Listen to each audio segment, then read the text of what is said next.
So that he said at that point he could heal people. This woman comes up to her and there's twins. These women are twins. They're in their 70s. One woman says, my sister here, she had a stroke. She can't hear. She's totally deaf. Can you heal her? And Chris is standing out in front of the hotel.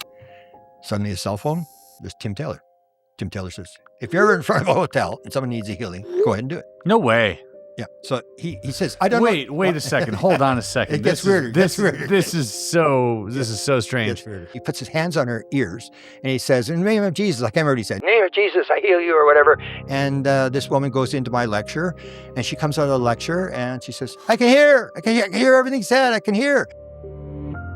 All the people from the conference go to this restaurant across the street. This girl comes back and she's distraught. She's like, holy, you can't believe what happened. It was like a third person was in the conversation. She says, it was like, Tim Taylor. The phone was a transmitter phone that he had been given this phone. I don't know if this is true. He'd been given this phone. It was a transmitter phone. Everything that he did was being recorded by somebody. That summer, a rich business guy out of New Jersey has a cottage, built a big log cabin in Pennsylvania. So I get invited and I'm the only guy with no money there. And suddenly Tim Taylor shows up and it was my friend that invited him. And then he says to Tim Taylor, he says, hey, we're going on a UFO dig. You want to come along? And Tim goes, yeah, sure. So they go to the Gerald Anderson's case. Okay. And they're pulling up this metal. And I still remember my friend. Now he won't talk. He's forgotten everything. He's forgotten everything that happened. Tim Taylor said, when they got some of this mail, he said, this is the real deal. I had the download experience. So we talked about downloads and he talked about the invention. So he gets this invention. He's got 40 patents and then he's in contact with, he calls them the beings or whoever. He doesn't call them aliens, whatever. And they give him these inventions. So the first one came, he'd woken up in the morning with this idea in his head and supposedly this company sold for 88 million or 100 million on NASDAQ or whatever.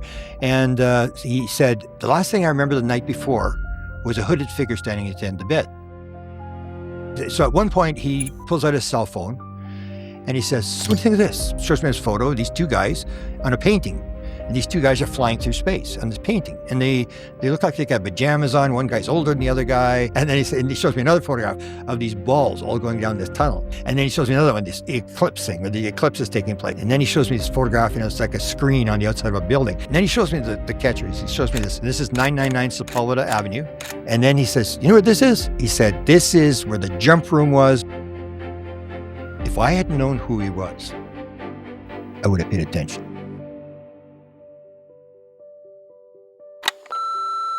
Hey, Chris. I'm a U.S. Navy Medical Corps officer.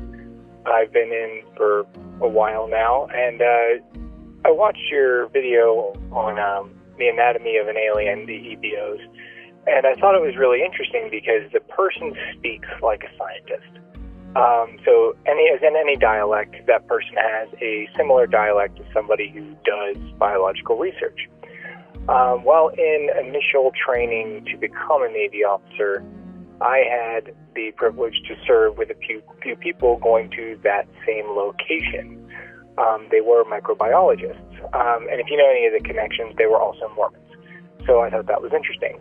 During the time, I got sort of to know that person as an acquaintance and made a joke about alien bodies. And that if it were true to send me this nonchalant text that we've never texted each other before that I would reply to with wrong number. In that regard, they texted me about 2 to 3 months after we had finished training with just that. And could they have been messing with me? Yes. But I don't know. One way or the other, it's a data point. Thanks. Welcome, Grant Cameron. Thank you very much. It's an honor to be here. Well, it's an honor to have you, sir. As I'm just sort of you've been this trailblazer, especially for Canadian UFO researchers, but honestly, just UFO researchers worldwide. Your career spans decades, and looking into UFO insiders, government insiders, presidential papers, exploring the phenomenon from the nuts and bolts aspect all the way to the non-physical and sort of consciousness-based aspect of the phenomenon, which is something I'm looking forward to touching on, as I'm sure that's kind of like the peak of your research, which is really interesting. So yeah, thank you for making it all the way out here. I appreciate you. Well, it's an honor to be here and to be in the skiff. And it's just, hopefully you have a high enough security clearance to take what I can give you. Not nearly high enough. And there's not many Canadians. So I appreciate the work you've done. I mean, you've done a tremendous amount in a very short time. So yeah, because usually we see it as an American phenomena, and there's not many Canadians. So I congratulate you on what you've done here. I'm very impressed. Thank you so much. That means a lot coming from you, Grant. It really does. And you know what? To get it started, we were at lunch and you presented me with this here stone, this piece of what looks to be maybe some slate of a Canadian mountain range, I would assume. Well, it's I don't know, not mountains. It's flat, but it's a lake area, like the lake area near Kenora, Ontario. And why is this particular rock so special? So this is one of the more famous. I guess there's two big famous stories: the Shag Harbor in Canada, and the second one is this one, is the Falkland Lake. This is 1967, 10 days before the 6-Day War begins. And there's a geologist out looking for metals and stuff like that. And he tells a story where he's sitting there having lunch, sitting on a rock, and all of a sudden he hears the geese all go sort of crazy. And he looks, and there's these two UFOs hovering over this sort of a small little lake. And he watches, and the one disappears, and the one comes and lands. And it would be about maybe 75 feet from where he was sitting on this rock. And so he looks at this, and he thinks it's American space, test craft or whatever. The door opens on this thing. And I always go, when I talk to people about UFO sightings, when they have UFO sightings, and this falls in the same category, although it's very bizarre, is when you ask people, what was the UFO doing? It wasn't doing anything. And this wasn't doing anything either. It just landed and the door opened up. And this guy was a Polish guy. His name was, I'm going to forget his name. Michalak. Yeah, Stephen Michalak. So he walks up to this thing, and the door is open. You can see this light coming out of it. And he says, okay, Yankee boys, come on out. Are you in trouble? Do you need some help or whatever? And there's no answer. And then he goes in Polish. He goes in Russian. He knows all sorts of languages. And nothing really answers. And he sort of looks in, and you can see these lights, and the walls are sort of very thick and whatever. And at that moment, the door sort of closes, and he's got a rubber glove on because he's prospecting. He's got his rubber glove on, and the craft lifts off the ground and starts to rotate. And as it rotates around, there's a grid, which makes no sense whatsoever. A grid on the side of a flying saucer, and this hot air comes out, and it starts his shirt on fire. His glove is on fire, and he ends up with this burn patch like a checkerboard on his from this grid pattern. And the thing flies off, and he's throwing up. He's really trying to get back to Winnipeg, and he managed to get back to Winnipeg. And it becomes one of the more famous stories. Blue Book comes up to investigate it. It's investigated ruthlessly he was down at Mayo Clinic, and this burn would come back on his chest. This sort of weird stuff that happens in ufology and in paranormal, where it goes away, then it comes back. Oh, I didn't know that. I didn't know that it came back. Yeah, it would come back all the time. Every couple of years, this would come back. So he had to go down to Mayo Clinic, and people recovered his records and stuff like that. And it was a very, very famous case in Canada. It was, some people call it the Canadian Roswell. So there's been nobody at the site because it's a very remote site. It's off Highway 1 just before you get to Falkland Lake. But you need to go in by horseback. Even today, yeah. Well, I guess you could walk down the path. It's in a forest area, a real thick forest area off the highway. Yeah, that's a testament to, how far we've come. Yeah.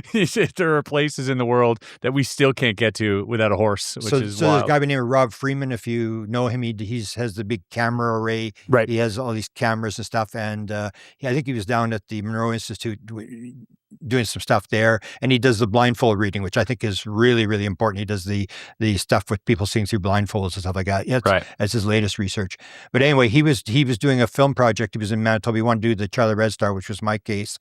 And then he said, well, we do you want to go to Falkland Lake? So I said, yeah, I'll go to Falkland Lake.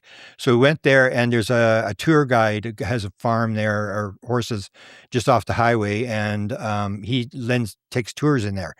And when we got to the site, there was, he identified the fact that there had been less than 100 people since 1967 who had actually been to this site.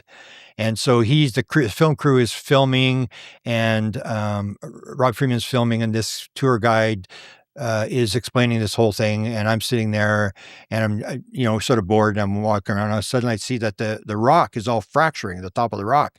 I'm thinking, well, this is a case where the UFO landed, and there was no tripods, so it was actually sitting right on the rock. And so these pieces so I start picking up these pieces of rock, and then I fill up my pockets, and I figure, I could sell these for like $50 a piece at a conference, And then I look at my assistant, she's picking up rocks, she's putting them in her pocket. This filming is going on, and so from time to time I give it out. So this I brought for you, and the key thing is the UFO was actually touching the rock that you have there. It was sitting right on the rock, and they had, I think, slight radiation, not really radiation. They had some stuff, but the weird thing they had, which you see a lot, I wrote a book on it, on reports and manifestations. So what they had is this metal, this silver metal that appeared in the cracks. Like angel hair type? No, like actual metal. Okay. Yeah, actual pieces of metal that was in the cracks. Sure. But they didn't discover it, I think, till 68. They went in for another investigation at 68. That's when they found the metal. But you'll find that all the time. And I always refer to that as sort of the weird part of the UFO thing. I say, do you think a UFO crossed 1,000 light years, came to Earth, and then pieces started falling off the UFO? Come on, give your head a shake. I even talked to Hal Puthoff. I said, Hal, this is at ports. This is not pieces of flying saucer. This is not things breaking off the flying saucer. They're dropping this stuff on purpose to inspire you to do something and to make you wonder what's going on. Yeah. The whole theory of wow thing, make you that's right. awe and curious. And so you'll research. And I said, you even know because you had the experience with Uri Geller. And that was a story that Uri Geller in 72, they were doing research with him. And so Edgar Mitchell, Hal Puthoff, and Uri Geller go for lunch. And Uri Geller is eating ice cream. And suddenly he says, oh, what? And he pulls this thing out of his mouth, and his lip is cut. And they look at him, and then Edgar Mitchell says, that's my flight pin. What's my flight pin doing in your mouth? And he said he'd lost the flight pin in Houston 2 years before. And so he pulls this thing out, and they're looking at this flight pin is in Yuri's mouth. And so they go back to the SRI, and then Yuri's in another room. So I can't blame Yuri for this. Yuri's in one room, and Edgar Mitchell and Hal Puthoff are sitting in the other room. And all of a sudden, here's tink. And to look around, and the back half of the flight pin is on the floor. Oh, wow. And so that's what I said to Hal. This is this weird stuff that they do. Time slip stuff. So I wrote a whole book on this whole thing about reports and manifestations. You'll ask experiences. They'll say, oh, I just had this one UFO sighting. I say, hey, anything ever fly around your house or fall out of the ceiling? Yeah, can you hang on and go and bring back all this stuff? And that's fallen in coins, and we hear about liquid, coming from these orbs. Even Chris Bledsoe, there are pictures that he's shared of molten metal on the ground, and you hear a lot of stories about things like that. But then initially you wonder. Why? Like, what's happening here? Is it shedding its skin? Is that just some property of how it instantiates? But then the theory, and I love this is something I wanted to bring up as well, was your theory of wow is really interesting because it kind of neatly, in a way, ties together most of what we're experiencing here, which is this idea that it is here to inspire you. It's instantiating in any. It's kind of interacting with your consciousness to determine how to instantiate. And then when it does show up, it's meant to have you question things or to inspire you to create almost like a muse would. And I think that's really interesting when you look at the phenomenon from that lens, because then it becomes more about what is this trying to teach me rather than why are they here? Yeah. And I think that's just more profound and aligns a lot more with the experiencer experience, for lack of a better word, but in the fact that they feel like it happened for a reason, like there was a message there, like there was some type of direction or guidance that was being attributed to them by these this phenomenon. And it's never a full message, because a full message is left brain. We're here to bring you freedom and democracy, Jesus and McDonald's. What they're doing is freedom of democracy, Jesus and McDonald's. They're doing the right brain thing. It's a symbol. You're never going to figure it out. They don't give you the full answer. They just give you a breadcrumb. So they do weird things like the one with Gary Nolan. I remember when I first saw it when Gary Nolan and Hal started doing all the analysis on the metal, and they had the Ubatuba piece. Right. And they had 2 fragments of the tuba piece, and the one piece was completely normal, and the other one had all these isotopes were all messed up. And it's the same metal. It's the same, it comes from the same craft. And I can just say, let's see whatever intelligence is just laughing and say, man, look at this, look at the expression on his face. And you see these, and they're so weird. That's the thing. It's like a crop circle, or they want it to be really, really weird. Sometimes I call it the Jesus circus, where if Jesus hadn't walked on water, fed 5,000 people, raised Lazarus from the dead, you never heard of the guy. Right. And that's what they're doing. They're doing this weird thing where... So you talk about it. Yeah. So you talk about it, and you would have cases like we had one of the most bizarre ones I had was a woman experiencer in the Tucson area, and she came into her bathroom, and there was a pile of dirt in the middle of the bathroom floor, and it had these little white discs in it. And it's like she's looking at this thing, she photographs it, and she brings in the researcher, and he looks at it, and then they go to the restaurant, and then they're sitting at the restaurant, and somebody leaves the thing, come back, and they say, look under your chair. She's got another pile of dirt under her chair. And it's these kind of weird things where it makes or they put the dime. A lot of those dimes. I remember I was actually talking to that researcher, and he said, can I show you something? And he reaches over and he gets this thing full of dimes. I said, I know the dime story. Everybody talks about dimes. Their dead mother is bringing them dimes. And people would find, I used to volunteer at Ronald McDonald House. And the one of the people that was a cleaner there, she said, my mother has all the time in here, I find dimes on the windowsills and stuff like that. And she believed it was her mother. But it's this weird sort of thing where they want it mysterious. It's guiding you in almost like a synchronistic fashion, where if you're open to it, you'll kind of start seeing a pattern, and otherwise you won't even see it at all, which again, kind of favors the experiencer over the skeptic in terms of witnessing the phenomenon. Yeah. So there's the way I sort of see it is there's 2 different levels. I always say that science doesn't work. They think they work on proof, but I say they work on belief. So what you have is you have a hypothesis, which is a guess. Right. Nothing more than a guess. I guess it's this. It looks like this. You do some experiments, you do some observations, you do a conclusion, then what do? You make another guess. Yeah. You make another guess, and you can make another, and each time you get closer and closer and closer. The difference with the experiencer and stuff is if you had the experience, like you were talking about out-of-body experiences and stuff, people who have these non-local experiences, they won't say, well, I think it was this. I'd say, I know. Right. There's a knowing. There's a knowing. It's called a knowing. Even in the field, it's called a knowing. Yeah. And that's what happened to me in 2013 when I had this download experience watching Colin Andrew give a lecture on crop circles, which I wasn't interested. So the contact modality was I was daydreaming. Before we continue with today's conversation, I'd like to point something out. You see, I'm sitting here talking to a researcher. Someone who spends years digging through archives, documents, records, chasing information most people never see. That kind of work requires curiosity. But here's the irony.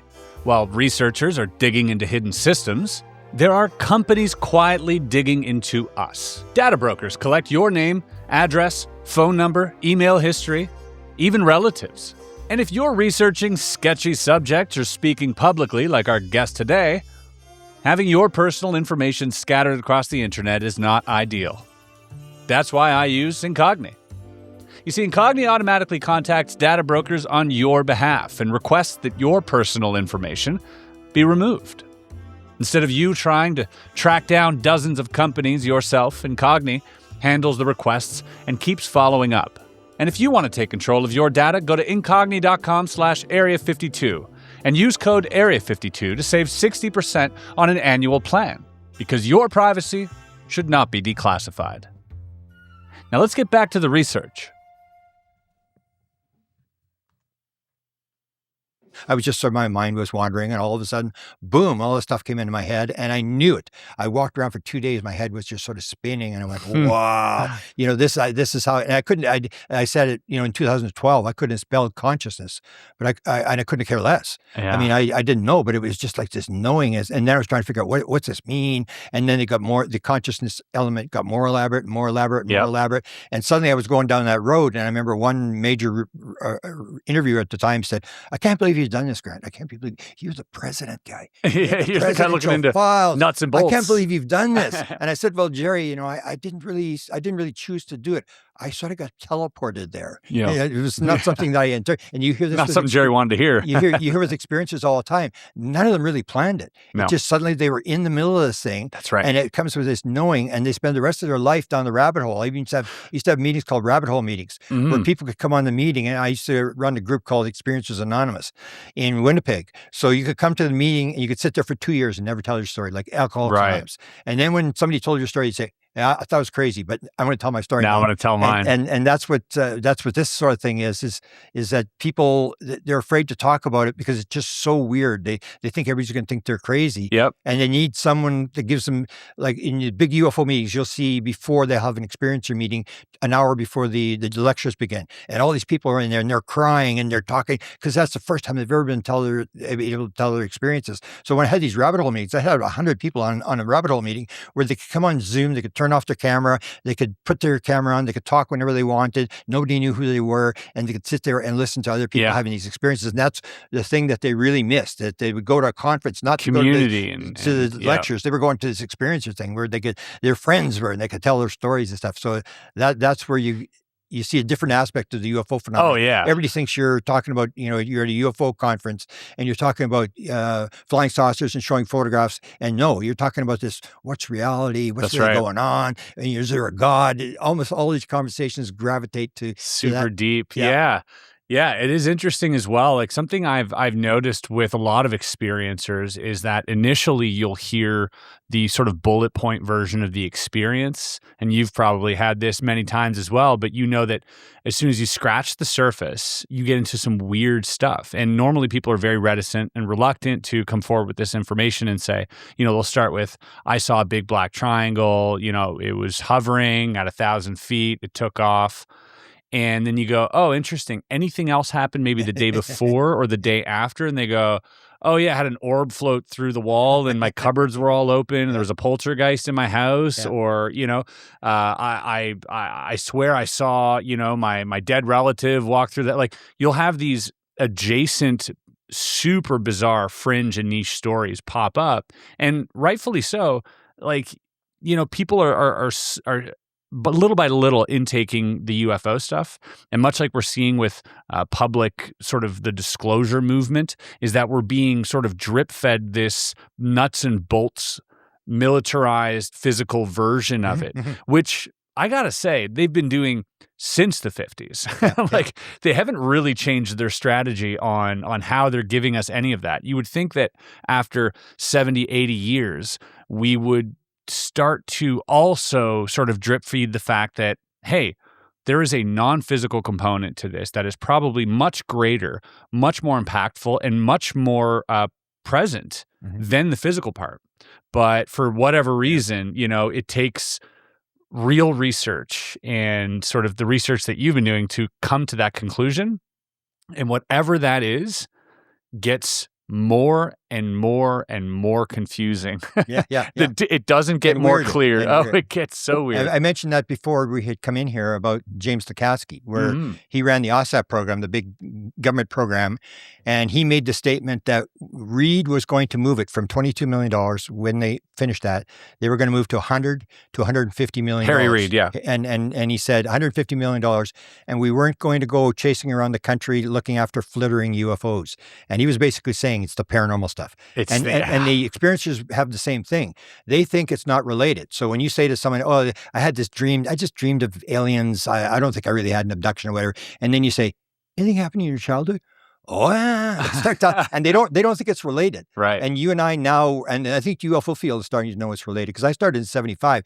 And in 75, they would have locked you up if, as I said, they would have locked you up if you said you had more than one UFO sighting. Because it was like you have random UFO sightings, they're from extraterrestrials, and you don't have repeated UFO sightings. There's no paranormal. There was none of that sort of stuff. It was a very simple world, and it's sort of evolved, whether it's the intelligence doing it or whether it's the government dripping it, because I think the government is dripping the story as well. Yep. Gradually trying to acclimatize people, because you had this RAND study in the 60s that said, unless you acclimatize the people, it's game over. You're going to have a lot of trouble. And they've probably done that over and over and over, that study, to determine where we're at. Yeah. But it is interesting that they take that approach.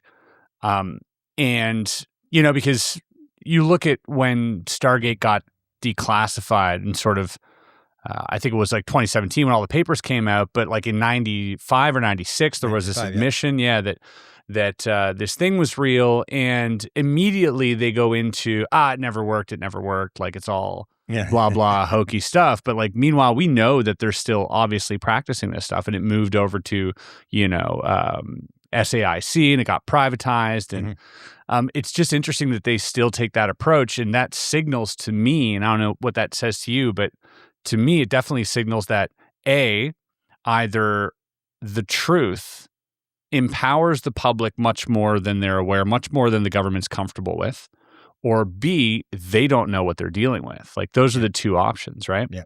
I think they don't really know. They know, like Jim Semivan always talks about this. Yes, we have bodies and crafts. Yes, there are legacy programs. I know where they are. I'm not going to identify where they are.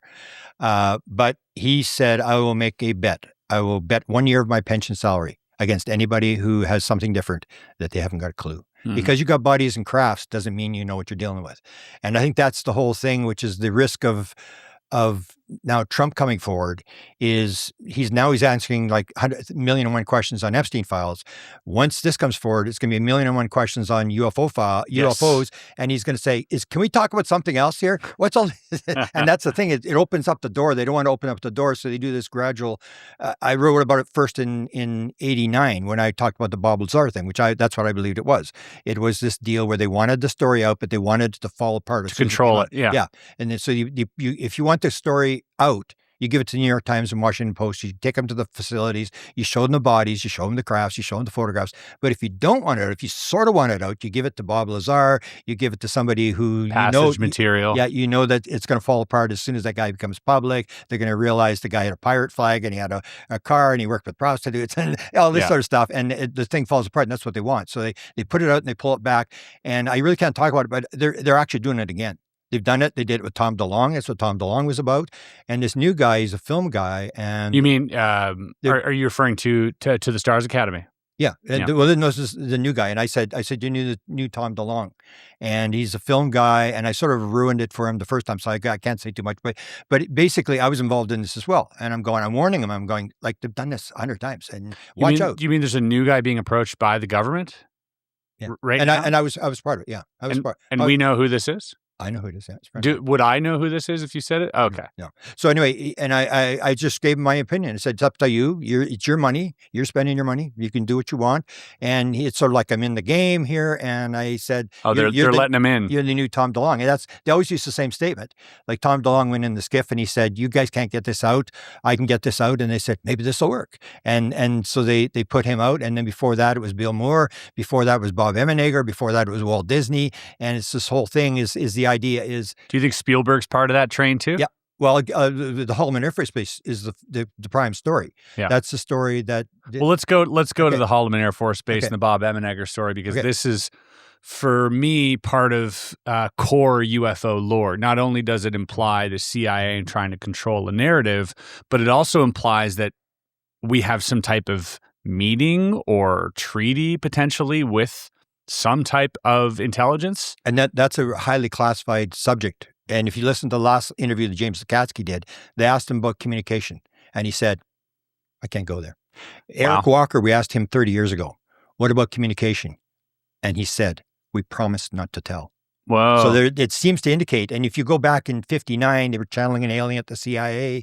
There's stories that they were flashing lights with the planes. Dan Sherman was in contact with these things as well. You look at even David Grush being asked by Ross Coulthart about treaties, and he kind of goes, he's kind of evasive on that answer as well. That seems to be a very highly classified aspect. Are we actually dealing with these beings? And it would make sense. If you were the government, why would you not try to contact this intelligence if you know it's real? And they've known it's real since at least 1950. The Canadians were told, 1950, top secret memo. We were told by American officials, not people on the street. He said, by American officials, flying saucers exist. It's the most highly classified subject in the United States.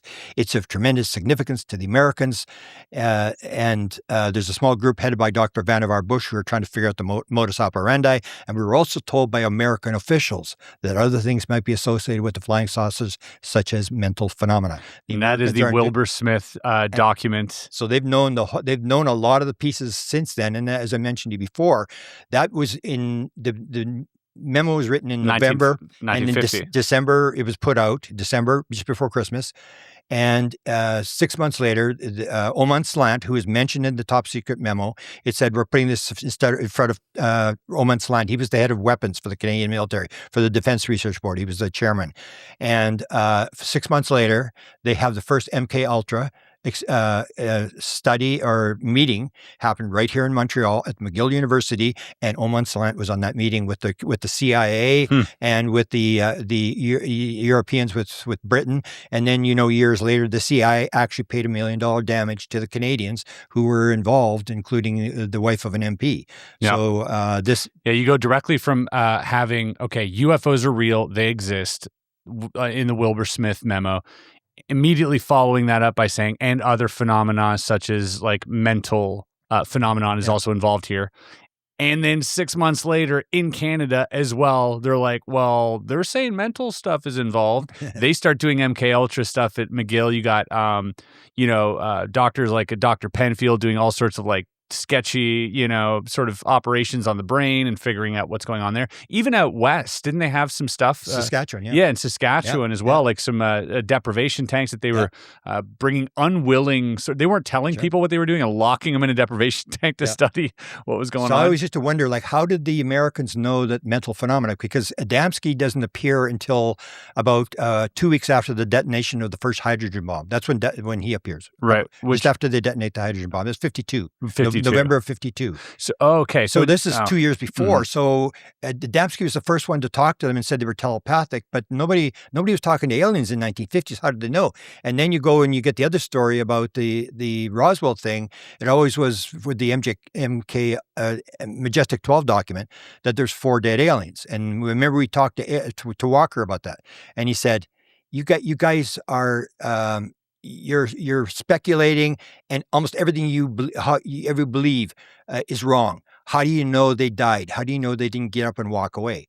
And now we know this story that one of them, they got up and walked away. They just left the craft and walked away. And that the idea was at Roswell that the MJ-12 document is not accurate. It's maybe part of the document that they changed. There was 3 dead aliens and 1 live alien, because now you have all these people said there was a live alien and it was talking in their heads. And that was how they would know there was mental phenomena. So if you've got an alien that's talking in people's heads, and if you're in intelligence, you go, wow, there's a mental aspect of it. That. Yeah. Oh my God, we could go to Brezhnev and talk in his head, and we could tell him we're God, and that's the whole thing. Because I wrote a book on ports where you see that they're into all this kind of stuff, because they did the ports, and there's actually a DIA document from 1973 that said if we could master this phenomenon of apportation, of moving things from one place to another, we could go to the Russians, we could go into the vault, we could get the documents, bring them to Washington, photocopy them, bring them back, put them in the vault, and they would never even know we were there. That's right. So you can tell, sure, if you're going to work on this kind of stuff, because it's got military applications. And they absolutely did that, by the way, with grill flame, Sunstreak, Stargate, all of that's pretty much exactly what they were doing, was intelligence gathering, perceiving things at a distance remotely. Yeah. All right, let's dial it back to Holloman Air Force Base. Set it up here. What happens at this place? What happens afterwards? And what are the rumors? Okay, so I knew Bob Emenegger, who was the co-producer on it. There was Bob Emenegger, who was the guy. He said I was the guy that did all the work. I mean, did all the music, flying saucers, past, present, and future. UFOs, past, present, future. Which later becomes UFOs It Has Begun. That's right. And in UFOs Begun, before I forget, I should mention that the top secret, the Charlie Red Star video that got me involved is shown on that, but it's like 2 seconds. You can't really. And Jacques Vallée introduces this film, which is an amazing film. But anyway, so they did 2 versions, and then in 1983, according to Bob, there was a general who was Ronald Reagan's first agent in Hollywood, comes to him and said, "They liked what you did in '75. They'd like you to do another documentary." And then he says, "Is Reagan behind this?" He's trying to figure out, like, where's this coming from? And then they wanted Jacques Vallée and they wanted J.L. Hynek involved. And in '83, the general had said, they were there and they said, "Okay, Hynek's here. Get all the film out of the vault. Give him the vault and the film." And then Chartle, who was the security manager, he said, "Sorry, General, I can't do that. I need a requisition. I can't just pull it out. God damn, I'll have your ass. You get the film out and give it to Hynek." And it all fell apart because what they wanted was they wanted Hynek and Jacques Vallée to be in the documentary and back it up. But Jacques Vallée already knew what happened in 75, and he knew that they would pull it at the last minute, and that would be the end of his career. So what was on this film? For those listening who've never heard about Holloman, let's say. So 75, Bob goes to Norton Air Force Base. He gets called in. He has no interest in UFOs. He never had any, even after he was involved. He has no interest. He's a comedy guy. You watch Comedy Channel all the time. So he gets called in with his friend Sandler, and Sandler's the operator. He's the guy, CIA connections, FBI. He's got all these connections and stuff.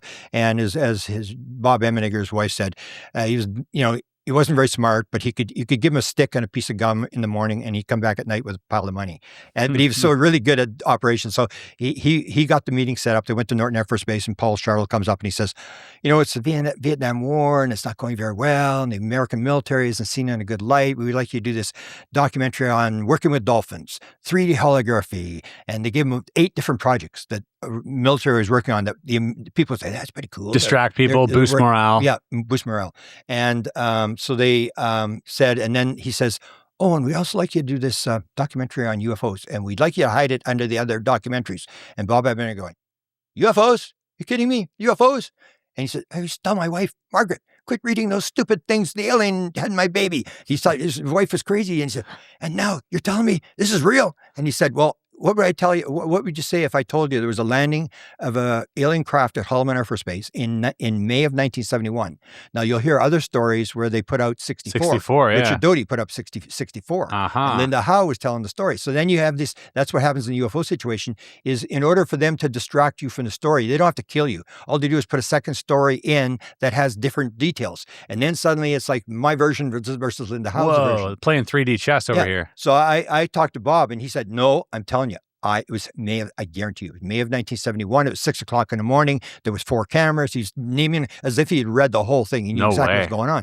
So he tells the story where they tell him you can go, and he said, "I walked in the Pentagon. They were dealing with Colonel Coleman, who was the head of Air Force spokesman for the Air Force, had flown after a UFO in World War II, had a background and stuff, and they went to Coleman, and they said they walked right into the Pentagon. They didn't sign in. They just walked right into the Pentagon, and the Pentagon guy said, 'What are you guys doing here? Every time you guys do this kind of stuff, the phone lines light up, and we got to deal with all this crap, and you guys are doing this all the time.'" And then Sandler says, "What are you talking about?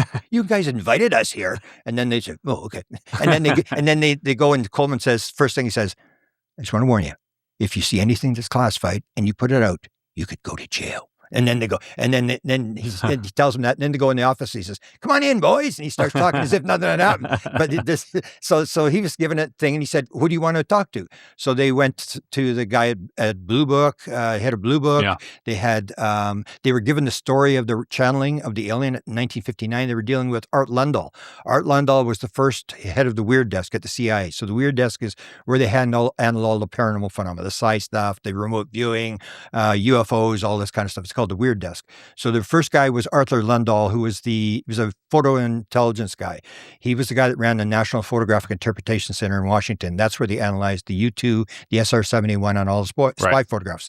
So he was the guy in 62 during the Kennedy administration that went in when they were identifying missiles in Cuba. And it was Art Lundahl was saying, "Here's a missile launcher, here's a missile," and identifying to the president what all this stuff was. So that was his fame. And they channeled an alien at the Pentagon, which we can do later, but they get this story. So they start gathering this stuff together for this documentary. And then he says to Lundahl, he says, "Can you go on camera and tell the story about the channeling at this CIA?" And he said, "No, I can't." And Bob says, "Well, I need someone to tell the story." "I'm on duty. I can't." And so they brought in Robert Friend. And if you actually look at the documentary, Robert Friend actually tells the actual story that he gets called in 2 days later, and they say, "You got to come and see this." And they go through the whole thing about the channeling and stuff like that. But I'll leave that for later. But anyway, so they're back to Bob. So Bob's there, and he starts gathering all this material, and he goes to see Weinbrenner, and Weinbrenner saying, they asked him, what's the deal? What's the deal with is the film at Holloman Air Force Base, is that actually real? And then Weinbrenner gets up at the chalkboard and he starts drawing this Russian MiG, and he says, what's the deal? The Russians get to know everything. We have to release all our stuff. And he's going, maybe he misunderstood my question. Maybe he didn't understand what I was trying to ask him. And then he pulls this book off the shelf, and it's J. Allen Hynek book, and he opens it up and it's signed by J. Allen Hynek to him. And then he realizes, oh, his room is tapped. He's not supposed to play he's playing the game and stuff like that. So they talk to all these guys and they put the documentary together, and they get the Holloman Air Force Base film.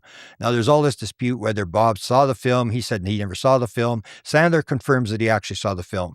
And then what happened is at the very end, they have all this material on different things like the launch at Vandenberg. And can we go into what was on that film? What they saw? So basically, it's 6:00 in the morning at Holloman Air Force Base. A bunch of generals have been flown in from Washington for this event. It's completely known as to what's going to happen. It's all planned, and they're all sitting there. And so when I asked Bob, you mentioned the Steven Spielberg, so I said, as he was explaining this whole thing, the 3 UFOs come in, the 2 UFOs break off, the other one lands, these beings, the door opens up, these beings come out, everybody's waiting for them, and they shake hands, and then they put this UFO in a hangar, and Bob later goes to the hangar with this guy, and they break the lock off, and they look in the hangar, and of course there's nothing there, and stuff like that. And so that's the basic premise of what's on the there's this sort of like, almost like it drops like a feather. Yeah. It was described as. Yeah. The other 2 break off, it drops a feather.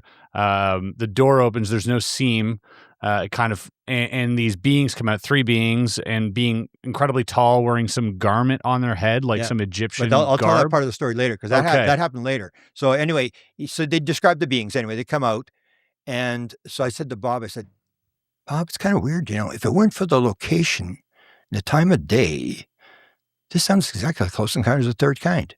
And he said, I didn't tell you? I said, no, you didn't tell me what? I didn't tell you I gave a copy to Spielberg in 1975? I said, no, you didn't tell me that. So What? Close Encounters comes out in 77. And it's the story of Close Encounters. That's where Spielberg got the thing. Wait, what? Yeah. Gave him a copy of what? Of the documentary, and he wanted to see it. And then he said, I told you, Annie Spielberg worked for us. Annie Spielberg was a line producer for us. And I said, oh yeah, I forgot that. And they had done a bunch of documentaries on life after death and hypnosis. And Spielberg was involved. His sister was involved. And then he says to me, and after it was over, after Close Encounters came out, Steven Spielberg's mother came to me and she said, she says, Bob, I've seen your version of the landing, and I've seen Steven's version of the landing, and I like Steven's version better. She said that. She said, yeah, that's what she said. And so years later, so this whole thing, it sort of confirmed that this was real. And so then years later, I got a email from Michael Luckman. He wrote the first book on UFOs and music. Sure. He was a producer out of New York City. And he said, they hoaxed the whole thing. I said, what do you mean hoaxed the whole thing? And he sent me this photograph. And he said, you asked Bob to explain this, and he shows the photograph, and the beings that came out, they had this sort of a thing tied around their head. They had this antenna. They had a staff. They had the long nose and stuff. And I look at it, and it's a statue in a British museum. And I'm going, it is the same thing. That's it. If you look at the photograph, I sent you the photograph. Whoa. I sent you the photograph, Yeah. but if you look at the photograph in the book and the photograph, identical. And Whoa. so I went, holy cow. He said, they faked the whole thing. They faked the whole thing. And I said, oh, okay, I'll ask Bob. So I went to Bob. I said, Bob, this is kind of weird here. You take a look at this. Like, what do you say to this? He's making this accusation, and it does look pretty close, Bob. And then he says, well, he didn't know interest. He said, oh, okay, I'll talk to Alan. It's because Alan's the manipulator guy. So he goes to Alan, and this email comes back. We'll sue them, man. We'll sue them. Just get ready. I mean, we're going to sue these guys. Who does the hell is these people think they are? And then this guy died of a stroke. So the story sort of died. But the one when you see it, so what happened is when the film came out, they pulled the film back. So Bob says, Coleman says to them, he says, we can't let the film. It's the Vietnam War. Time isn't right. We got to pull the film, which is what they did to Disney. Right. Disney did a documentary, the same thing. He was going to get a bunch of film and stuff, and they pulled all that from him at the last minute as well. And Disney did it. It was never released, but Disney did a documentary. So they had to pull it, and he said, I told you a story. These two heavy-set people, they're in this little tiny Datsun, and they got to drive from California back to the Pentagon to deliver this film. And then there was 8 seconds. So if you've seen the UFOs Past, Present, Future, it says, this may have happened in the past, or it may happen in the future. And they're forced to storyboard the thing. So they're sort of telling the story, and they're sort of doing this stuff. And all of a sudden you see this UFO coming over the mountain, and it's coming in, and the rumor gets going. And I proposed this rumor. I pushed it as well, that there's 8 seconds of the actual film, that they had allowed it to be put in there. So I went to Bob and I said, Bob, there's 8 seconds of film in that documentary. And he said, well, yeah. And I said, well, why is that in there? Why did it give you the thing? He said, well, it doesn't show anything. And I said, well, it didn't show anything, but it still doesn't make sense. They give you this thing. And the dispute went back and forth. And he said, and then suddenly some guy contacts, I hear that the guy's got a high def version of the documentary. And he said that it was an F4. And I look at it, and it is an F4. It looks like an F4 coming in over the mountain. But the thing is, it doesn't agree with the story. And so Bob was telling the truth. So it didn't agree with the story, because the story was there was 3 UFOs came in, right, and then only 1 landed. This That's is right. only 1 UFO coming in, Yep. which is not the same story. And you can see it's an F4. And then you see this being that is out of a British museum, as in the way he said. I said, what happened? He said, okay, Shardle described it, because Shardle saw the film. Shardle described it to my storyboard guy, and my storyboard guy was describing the being. So he was describing this being, but he was describing this being out of the British Museum, and they put it in the book, and they put it in the documentary and stuff like that. And basically what it was that I thought the government had given them 8 seconds of legitimate film. They'd given him 8 seconds of garbage, and they'd given him a phony alien picture to put in there, and none of that was true. That there was all this fake, that Emmett Egger had put this stuff out. So the picture that's in the book is a confabulation. It's a statue, identical statue in the British Museum, and the other is an F4. If you see the high definition version, it is a plane. So we have nothing. Yeah. And that's what they want. So that's the thing. They put it out, they pull it back. But this video did exist. It still does exist. And J. Allen Hynek went after it.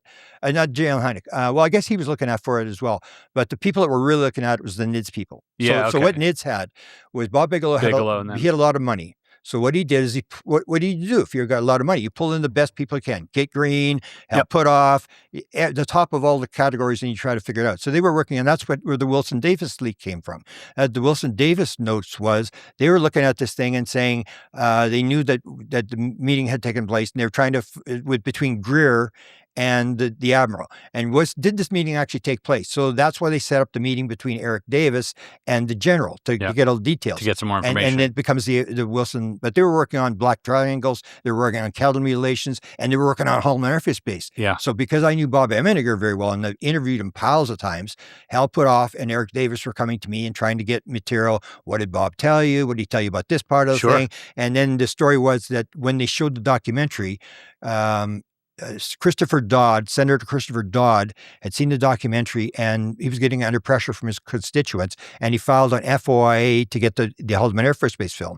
And he was told it was in a Navy sink. And I've never figured out what a Navy sink is. And Hal actually used that expression as well. But they're all trying to figure this thing out. And so one of the parts of the story that people don't know, it's sort of leaking out now, is that Eric Davis, who's the sharpest knife in the drawer and has worked diligently inside his sort of little classified world to find higher levels and what those people know and stuff like that. He calls me one time and he says, hey, you got Jimmy Carter's phone number? And I go, no, I got, well, why do I have Jimmy Carter's phone number? Canadian, man. What do I have Jimmy Carter's phone number? And I said, what do you want Jimmy Carter's phone number for? He said, well, I just talked to Ford and I talked to Bush. And there's this rumored story when Carter was in, there was an NPR guy who was doing a documentary, and I found his files in Washington at the National Security Archives. And it talked about this documentary, and it talked about this Secret Service guy who claimed that he had been in the Carter briefing and that he was showing a 15-minute color film. So this is the whole deal. Is this the Holman film? So they wanted to talk to Carter, but nobody could get a hold. The reason he got a hold of Ford and Bush was because all three of them, Davis and these two presidents, are members of the Former Intelligence Officers Association. So they, talk to each other and they have phone numbers and stuff like that. So he had their phone numbers. So he told me back this 20 years ago, and now he's made public the fact he talked to Bush, and that Bush had confirmed, yes, he had seen the film. Yeah. But he didn't see it he didn't see it in his presidential intelligence briefing, president-elect intelligence briefing. He had seen it as he saw it as CI director, and that the guy that was giving him the briefing didn't realize he hadn't been briefed on it, and that when he was puzzled, he said, well, "What the hell are you talking about?" And then the guy suddenly realized, "Oh no, he's never been briefed. He's never been briefed on this." And so he told him the story, and so they were asking a lot of skeptics like Oberg and Phil Klass and people were putting out things. It was a flame out of an A-12. It was this. It was all these explanations as to what happened at Holloman Air Force Base, and so that's what Davis was asking Bush. He said, "Was it a psychological operation? No. Was it a training film? No. Was it a flame out of an A-12? No. Was it this? Was it that?" And then he said, it was real. It was the real deal. And there was massive security. That's what he told Eric Davis. So Eric Davis has sort of told that story about Bush being told. And then the other part of the story he hasn't sort of told yet is that he also talked to Ford, and that Ford had said, yes, he saw the film as when he was briefed as president. He saw the whatever film, the Holloman Air Force Base film, and during his briefing. And then Eric Davis asked him, well, when was the briefing? And he said, I'm never going to tell you where the briefing was. Don't even go there. And so this is the thing. They confirmed. That's why you always hear, if you hear Hal Puthoff or Eric Davis talk, they say, we have confirmed the Holloman Air Force Base film. The film actually exists. But the most important part, and you may not know this story. So I'm talking to Bob one time and I said, okay, so they had to send the film back. He said, yep, they sent the film back. And he told me the whole story about the guys in the car and stuff like that. So I say to him, Bob, you said you got all sorts of stuff. You got access. Yeah, there was no cover up. They let us see whatever we want. We had film from NASA. They gave us all sorts of stuff. And I said, so you sent the Holloman film back. Remember that film you were talking about the Vandenberg where they shoot the missile up and the UFOs take it out? Bob Jacobs. I said, yeah. He said, I remember that. I said, did you give that film back? And because he had it analyzed by the guy that analyzed the Robertson panel UFOs back in the 1950s, the top analyst. He said it's 1 in a million that this ain't a UFO. And so I said, you give that film back? And he goes, no, I don't think so. I said, you didn't give it back? And he said, no, I think Alan's got it. I'll check. So he cuts back to me, he says, yeah, Alan's got it. I said, Alan's got this film? He said, yeah, it's top secret. It's top secret. It has Quintanella's name on the cover of the canister. And so I was, at that time I was working with Angela Joyner. Angela Joyner broke the Stevensfield, Texas story and got fired and never worked again. Wow. Just destroyed her life. Absolutely destroyed her life. Anyway, so I'm working with her on a presidential book, which we never did finish off, but we were working on it. I was down in Texas. And so then I says, Angela, they got the film. Angela, we get the film. We'd be famous, man. This will be worldwide. We got this film of this is the smoking gun. Everybody's been talking about this film where they take this missile out, where these UFOs. And Bob talked about it. He said the missile was going, and these little white moons were going around it, right, around this craft, and zapping it. And I said, we got the film. Sandler's got the film. And so she was she was kind of girl that you went in a bar, you tried to buy her a drink. And she was last cut on the Dallas Cowboys cheerleaders. Right. So Bob kind of like women, and Angela was talking to him, and he makes the arrangement for Angela to see this film. But the problem is that Angela has to go by herself. I can't go. It's Oregon. Sandler's got the vault in Oregon. So she has to go by herself. And she's, I don't know if I want to go, by myself to see Sandler at his house and stuff like that. And so she doesn't know what to do. So then she's in contact because everybody's covering the Stevensville story. So James Fox is covering the Stevensville story. And she says, James, we got this film. And Alan Sandler's got the film. And James goes, what? What's this? You got film. So then James contacts him. So I find the film, and I'm saying, what'd you tell James? We had this thing to ourselves. Like, what did you tell James Fox for? So James Fox, and he goes and deals with Sandler. He talks to Sandler, and Sandler says, yeah, I got the film. And he says, can I see it? I want to put it in my documentary. And he said, no. You're going to need some money. And he said, well, how much? He said, $25,000. He said, okay, hang on. And so I don't know how long it took him, months or whatever. Gathers the $25,000. It goes back to Sandler. And he says, okay, I got the $25,000. I want to use it in my film. And he says, no, I talked to my lawyer. My lawyer says, Alan, you're pretty well off. You don't need $25,000. This is going to ruin your life. do not sell it for $25,000. You're never going to hear the end of it. And so he's going, oh, okay. So then it's in Fox, and this is in the process now. It should have happened by now, but he goes to Congress and he tells Congress all the congressional hearings and stuff. He says, there's this film. It's a top secret film. Alan Sandler's got this film in his vault. And then the question comes down, Alan Sandler's got a classified film. So then the contact, they can subpoena. They then go back. This is the whole deal. They're trying to get it. And so the deal that Fox, when I heard one interview he did, he said he made the deal with Congress that if they give him he'd helped him get the film if they gave him a copy of the film. And I figured, well, I should get a copy. I'm the one that found the thing. So this is the deal that's going on right now. No way. Congress knows about this film. Whoa. And Sandler's in a position where he has to give it up because it's classified material. He'll get arrested. Yeah. Okay. That's pretty breaking. Man, I mean, they should pay him, first of all. They should just give the man some money. I'd be willing to throw up some cash as well. I'll go in with whoever wants to go in with me on talk this. to James Fox and see just to see where it stands. Because this is going back at least 6 months when I last heard James. Wow. So when James was visiting, when James was in a skiff, essentially, because I had heard he'd said on this podcast that he met with Congress right after the congressional hearing. That came up, I guess. I guess them chasing that thing might have. I'm not sure. I just know that he had made contact with and made this deal with Congress to try to shake this film loose.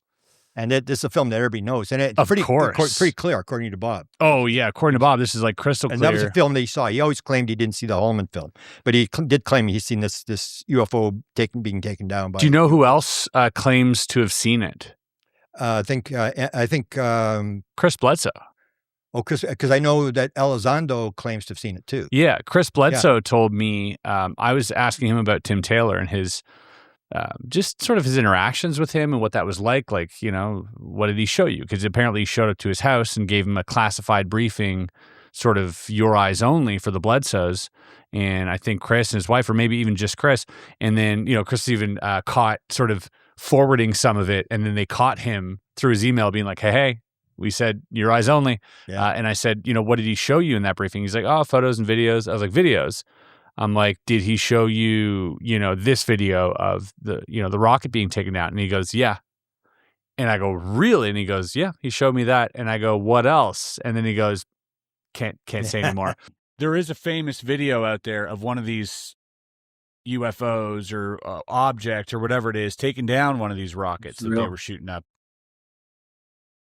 I've seen it. Who showed this to you? Taylor did. Following one such test launch, Lieutenant Jacobs was unexpectedly told to report to the office of Major Florenz Mansman. On the screen was the film we had shot. The nose cones separate.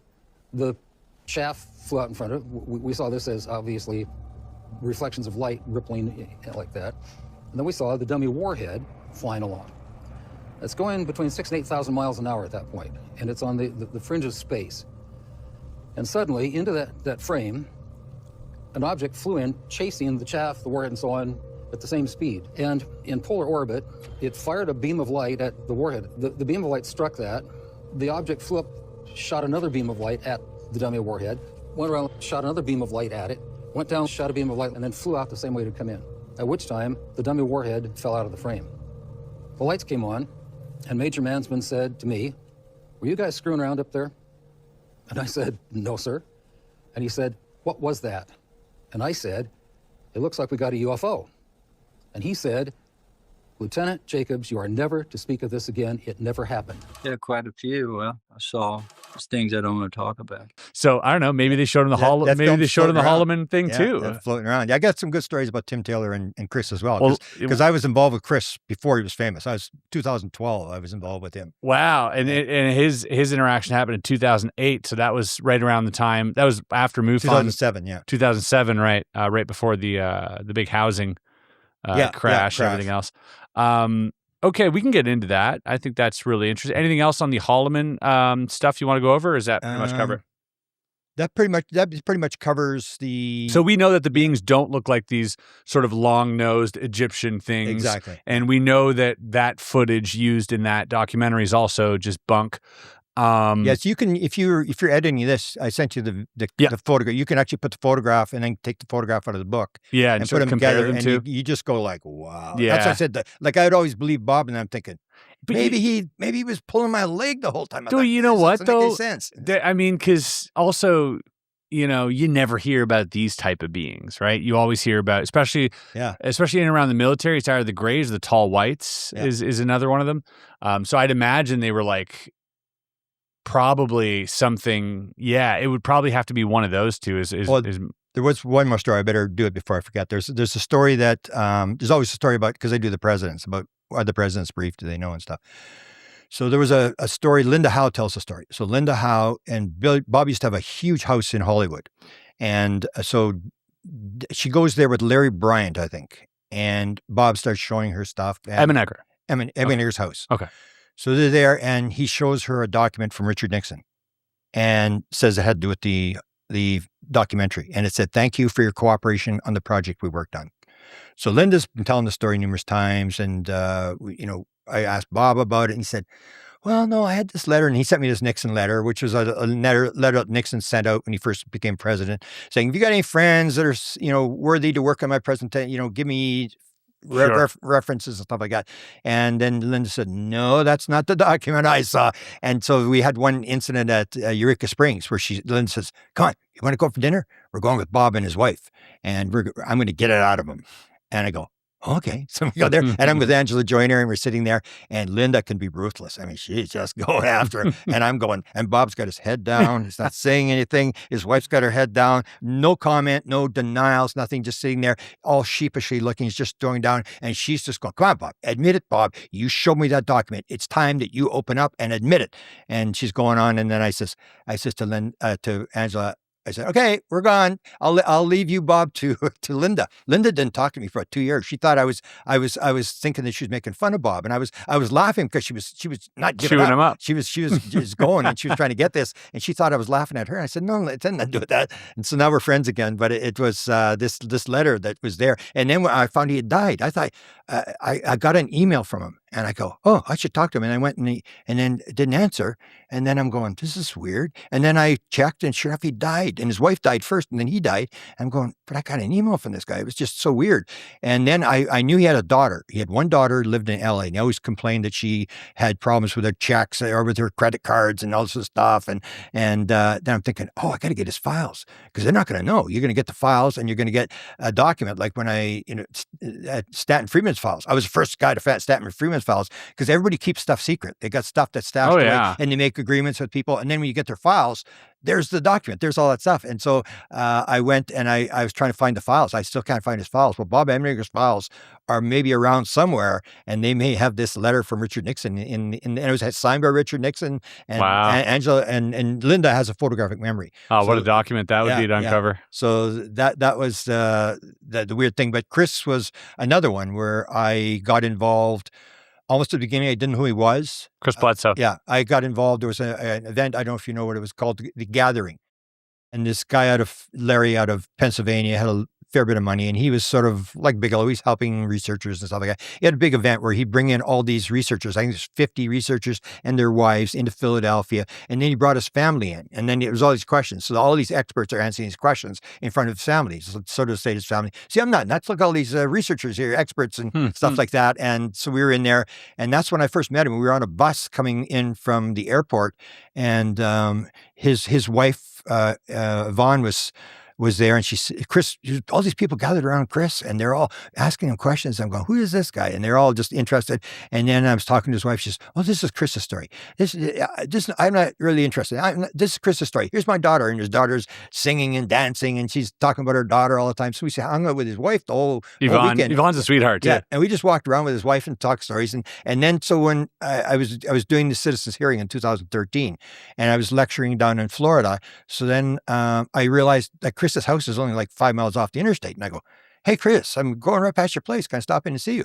And he says, yeah, sure. So I wanted to see this burning tree, this whole idea that Warner Brothers had a documentary they wanted to do, and they wanted a sign and give us a sign. And then the night before they were going to call it off, suddenly the tree starts to burn. And then the Chad and Carrie Hughes, the two scriptwriters for Warner Brothers, say, that's what we're waiting for. They were going to do the movie. And then they were going to do the movie. And then it got blocked by Chris keeping saying, we won't let you have the end of the movie. And they say, no, you can't do that, Chris. You can't have the end of the movie. We control the end of the movie. And Tom DeLonge wanted to put reptilians in the end of his version of Chris Bledsoe's story. And Chris kept saying, no, that's not the story. The story is the message from the lady. You're not going to change the story. And Hollywood just saying, no, that's not going to sell. And so I wanted to see the tree. So I'm taking the pictures of the burning tree and the circle that was around it. And I actually see the thing where the thing goes, things in the bush, and he's got his hand against this oak tree, and the oak tree is completely died. When he saw the being that came through the bush after the event happened, when he got home, he was leaning against this tree, and then he said to the being, okay, you got me. And then the being says, we mean no harm. And then boom, his dog comes and the being disappears, and the dog goes racing after this being. So I saw the tree and I saw the burning tree and stuff. So I got it. And then the first paranormal event happened, and Chris doesn't have this in his book, but he was limited by a number of words. Plus we had a bit of a disagreement about what happened in this event. So we're sitting there, and his wife had This is about the dog. Yeah, this is the dog story. So his wife had gone. All four of the kids were out of the house getting haircuts and stuff. We were by ourselves. And he's got three dogs. He's got the big Nellie, which is a big black lab. He had this medium-sized Heinz 57 type dog. And then his little Chihuahua. So these three dogs, big, small, in the middle. And we're sitting there and playing on Facebook. And he's telling me the story where I was asking about owls. Like I said, hey, you ever had any owl experiences? He said, yeah, it was when I was sitting right on top of the antenna. And what the story was, wasn't talking to his family, but he was talking to all these CB guys driving around on trucks. But he had dunked out his family for a year because they said, you're not to talk to the kids about this. I don't want to hear about it. And he was like, and nobody to talk to. So he's talking to these truckers, and he was sitting in this chair, and he had got up to go to the front door for something, and the lightning hit the tower and came down right where the chair was. He would have been dead if he had stayed in the chair. And I said, oh, that was the aliens. They were warning you. That's why the owl was on top of the tower, is to get away from that chair. They wanted you to get back. And that's when he started to get back in. They burnt the back half of the house down. The back half of the house was burned down. And that's when he started to get back into UFOs. But so I looked at the tree, and we're sitting there, and I'm ready to go to Florida. And I say, Chris, I think it's about time to go. And now Chris says, hey, what are you guys doing back in the room? And I look, and the three dogs are standing there looking at us, He said, how'd you get back in the house? And then I didn't mean anything to me. And so he goes, and the front door is wide open. And he puts them outside. He says, that's weird. Go outside, get outside. Puts them outside. And then I take my bag and I say, well, I'll see you, Chris. I'll drop back on my way back. He said, great. Because he's an absolutely beautiful guy, wonderful host and stuff. And his family is all very receptive and all talk to me and stuff like that. Yeah, they had me over too. Same deal. So I got in the car and I took off, and I get to Florida. And then he says, I opened the email, and there's an email from Chris. He said, you know what? It happened twice more after you left. You left, and then I was sitting in the living room, and the dogs are back in the house. And I went, and the front door was wide open. And then I put them back outside again. I went to the bathroom. I came out of the bathroom. Dogs are back in the house again. And I go, whatever, you left the door open. So, yeah, doesn't mean nothing to me. So this is my interpretation of the story. So anyway, I sloughed it off. So I'm going back, head back, my rent-a-car back to Washington. I'm coming back. I stopped. I said, I want to look at the tree again, and took some more photographs of the tree. And then we're standing on this back patio. Remember, there's this concrete patio in the back there. We're standing there, and Nellie's right behind us. I remember he turned around and he said, what are you chewing on? She had this gourd. And he said, oh, you've chewed it already. And she's chewing on this gourd. She's maybe 6-7 feet away from us. And so then he says, you want to go in the house? I said, yeah, okay. So we go, and a dog always wants to get in the house before you. So we start going. Chris is here, I'm here, and the dog comes on my left-hand side.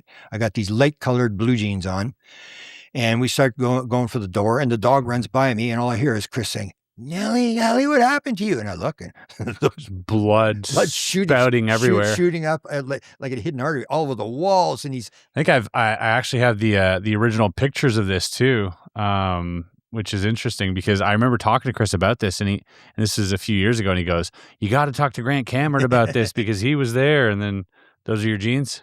That's my jeans. Yeah. And that's where the story comes into me. Yeah. January 12th, 2007 at 9:20 a.m. So if a dog runs by you, how long does it take you? Half a second? take a look at the jeans. Yeah. It looked like I'd been standing there for 10 minutes, shooting blood all over my pants. Mm-hmm. And so Chris was calling. He says, Chris, bring me a knife. I got to cut off the collar. And then Nellie just quickly, she's lying down. She's very calm. She's just lying there, and the blood's all over the place. And the girlfriend's cleaning the blood off the floor and off the walls. And I could see the blood coming down the stairs. And I'm thinking, oh, this is weird. And when the door was being left open, it wasn't weird, but this is weird. I go run into the car and I get my camera and I come back and I start photographing where the blood, he's got the rag on top of the dog's head. The rag's all full of blood. And then we're talking and I said, well, we should take it to the vet. And I'm thinking, well, we're talking, it would be dead before I get to the vet. It's losing so much blood. He puts his hand on, and then Chris's son comes out. So Chris had an experience. I don't know if he told you about. Chris Sr.?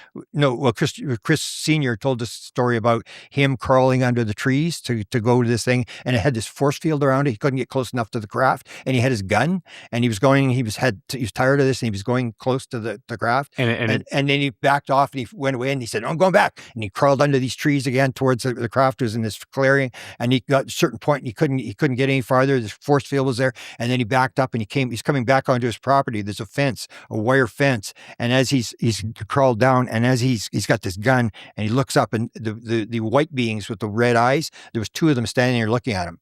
And he said he was never so embarrassed in his life. And that was it. He never touched a gun after that. So he gave all his guns to Chris Jr. And he had all this. And so Chris Jr. comes out. He's like, he's going to take down bin Laden or something. Comes running out of the house with this semi-automatic rifle. It's like, that raccoon. And I said, Chris, there's no raccoon. I said, we were standing right here. And then I'm going to get that dog. I'm going to shoot him. And he's got this gun. He's all really wound up. And I said, well, we're right here. If it had been a dog or a dog, anything, a porcupine, we would have heard it. Because it's right behind us. It never happened. So then me and Chris are looking around where the blood started. We could see it started off the edge of the patio. There's a little 2 drops of blood, and then it came. And then my interpretation was when it came by me, the whole thing was me. It was like, you weren't impressed? You weren't impressed? Because you weren't impressed with the dogs being let out of the house? Watch this. And so it was like, it was meant for me because, and I argued with Chris about this. I said, you know what happened, Chris? And he said, no, I think it was the shadow people. So I said, shadow people? Why would the shadow people cut the dog? And he said, well, they're evil. And I said, well, how do you know they're evil? He said, well, they're dark. I said, well, because they're dark doesn't mean they're evil. And I said, you know what I think happened, Chris? I said, they were letting the dogs out of the house when I was there, and I was impressed. So they said, you want to see this? Watch this. Because you see my pants. There was no blood on anybody else next to me. It was just all over my pants. And they wanted this in the movie.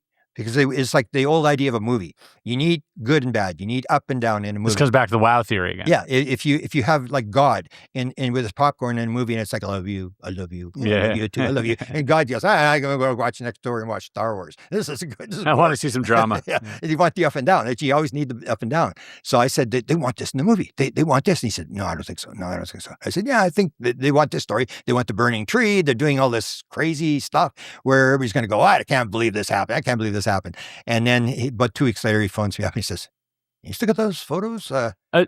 Warner Brothers would like those photographs. I told you. Before jumping there, like he gets the blood to stop? Yeah, he gets the blood to stop. He puts his hand on it. Pulls his hand up with this rag. And then Nellie just gets up and she just goes racing around the house. So I figured, oh, wow, what's going to happen next? I got my camera and I chase after Nellie. She goes around the house to the front door. She barks one time at the front door and then goes racing off into the next door neighbor's yard, barking as if she's chasing something.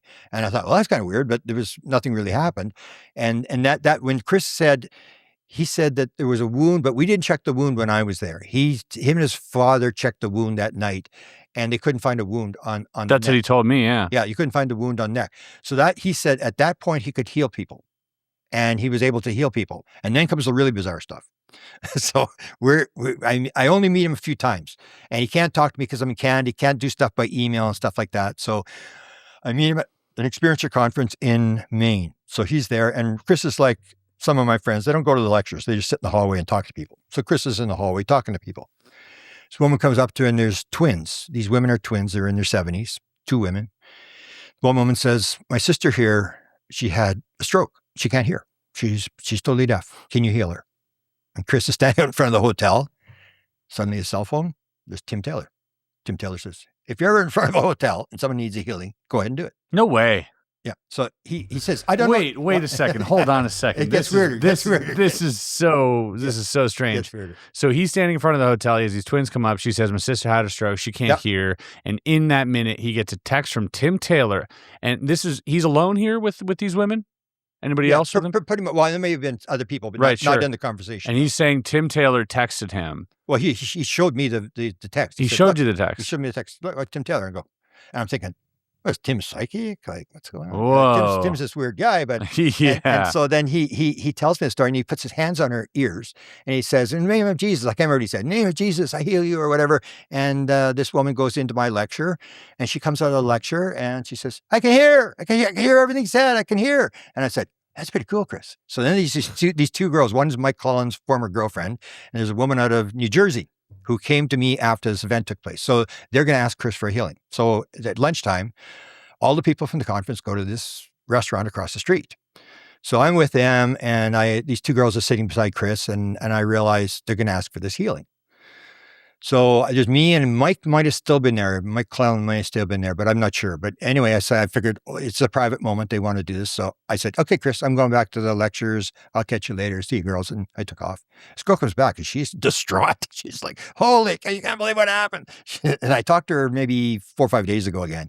And I said, "Can you repeat this story, what happened in the restaurant?" She said, "It was like a third person who was in the conversation." She says, "It was like, Tim Taylor, Tim Taylor, Tim Taylor." And she's going, and she said, "I looked at I couldn't read the messages or whatever." And I said, "That is the story I heard." And then the part of the story that you have to ask Chris that they brought up, and this was the fact that the phone was a transmitter phone, that he had been given this phone. I don't know if this is true. He'd been given this phone. It was a transmitter phone, because you remember that it was tapped. Well, it was a transmitter phone. It was everything that he did was being recorded by somebody. Right. And I don't know that part of the story is true. So he might have been given that phone by Tim. As soon as I heard that story, I went, "That's how Tim Taylor That's how he did. Yeah, he isn't psychic at all. He's just tapping his phone." And that's what Chris had said. I mean, remember the story when Tim Taylor comes and he said, "You guys have ruined my life. What are you doing on my property? My family won't talk to me. They're trying to take my kids away from me. You've ruined my life. What are you doing here?" And then Tim Taylor says to him, "Well, Chris, it appears they like you. They're all around you, Chris. They don't like us. They don't talk to us. Mm-hmm. So we're here to find out, what are they telling you? And what's the best way to engage somebody is to follow what they're doing." And that's what happened when I met Tim Taylor. So I guess it'd be later than that summer, a rich business guy out of New Jersey has a cottage, built a big log cabin in Pennsylvania. So I get invited, and I'm the only guy with no money there, and we're there, and Chris is there, and he's showing these guys his contract from Warner Brothers again. And it has all sorts of money in this thing. And they're saying, no, don't take royalties. They're not going to make any money. Take money up front and stuff like this. And he keeps saying, "Well, I want control of the end of the movie," and all this sort of stuff. And they were talking to him, and suddenly Tim Taylor shows up. And it was my friend that invited him. So my friend is a big business guy out of Winnipeg. And he was at a conference, same thing. He doesn't go to lectures. He just sits in the hall and talks to people. So he ran into Tim Taylor. And they got to be friends, and they were talking and stuff. And then he says to Tim Taylor, he says, "Hey, we're going on a UFO dig. You want to come along?" And Tim goes, yeah, sure. So they go to the Gerald Anderson's case. Okay. So Gerald Anderson is there, and Tim Taylor interviews him, and they're pulling up this medal. And I still remember my friend. Now he won't talk. He's forgotten everything. He's forgotten everything that happened. Tim Taylor said, when they got some of this medal, he said, "This is the real deal." And he was all excited. He was taking some of this material back with him. So that's where this whole thing comes about the gifting field. Whether he was at the gifting field or whether he was at another UFO crash or whatever. So that's how my friend knew him. So he shows up at What year was that? It would be 2013. 2013, 2014. So I met Chris in 2000. That would be at least 2013. Okay. And so anyway, Tim comes to this meeting, and he's only there for a while. He's there morning, afternoon, evening, suddenly disappears. I don't think he stays one night at the cabin. He's going back, he's flying. And according to Chris, he had only come to see Chris. Yeah. He wanted to get Chris's details because he wanted to meet up with Chris. Mm-hmm. So he was there, and I told people, like, my conversations with him, I said, if I had known who he was, I would have paid attention. Oh, yeah. I didn't know who he was. No. I just knew he was a NASA guy. And now that you know who he is, you're not going to get the opportunity. Because it says what he does. So I had the download experience. So we talked about downloads. Yeah. And he talked about the invention. So he gets this invention. He's got 40 patents. Yeah. He has this protocol where he doesn't drink. He doesn't do any of that kind of stuff. He sleeps for 8 hours. He gets up. He goes to bed for an hour again. And then he gets up and then takes a tall glass of water and he sits on the porch in the sun. And he starts to drink the water. And then he's in contact with, he calls them the beings or whoever. He doesn't call them aliens, whatever. And they give him these inventions. So the first one came and I remember talking about it because I had the download. I guess I told him about my download experience. And so he told me about the event. He'd woken up in the morning with this idea in his head and supposedly this company sold for 88 million or 100 million on NASDAQ or whatever. And he said, the last thing I remember the night before was a hooded figure standing at the end of the bed. And I said, oh, really? Could you see its face? And he said, I couldn't see his face. And you can never see the face. So I said, oh, you go to LA because he works with cancer kids. Also, his all medical stuff. All the inventions he gets are all medical. It's all biomedical stuff. It has to do with the spine too, which is interesting. So he has these cancer kids in Miami and in LA. So I said, well, you go to LA all the time. You should get regressed by Yvonne Smith and find out who the hooded figure being is. And he said, yeah, I may try that out. And I asked Yvonne a number of times. She said, no, he never showed up. So at one point he pulls out his cell phone and he says, what do you think of this? And I think I sent you these photos. He shows me this photo of these two guys on a painting. And these two guys are flying through space on this painting. And they look like they got pajamas on. One guy's older than the other guy. There's no signature of the artist or anything like that. He says, what do you think of this?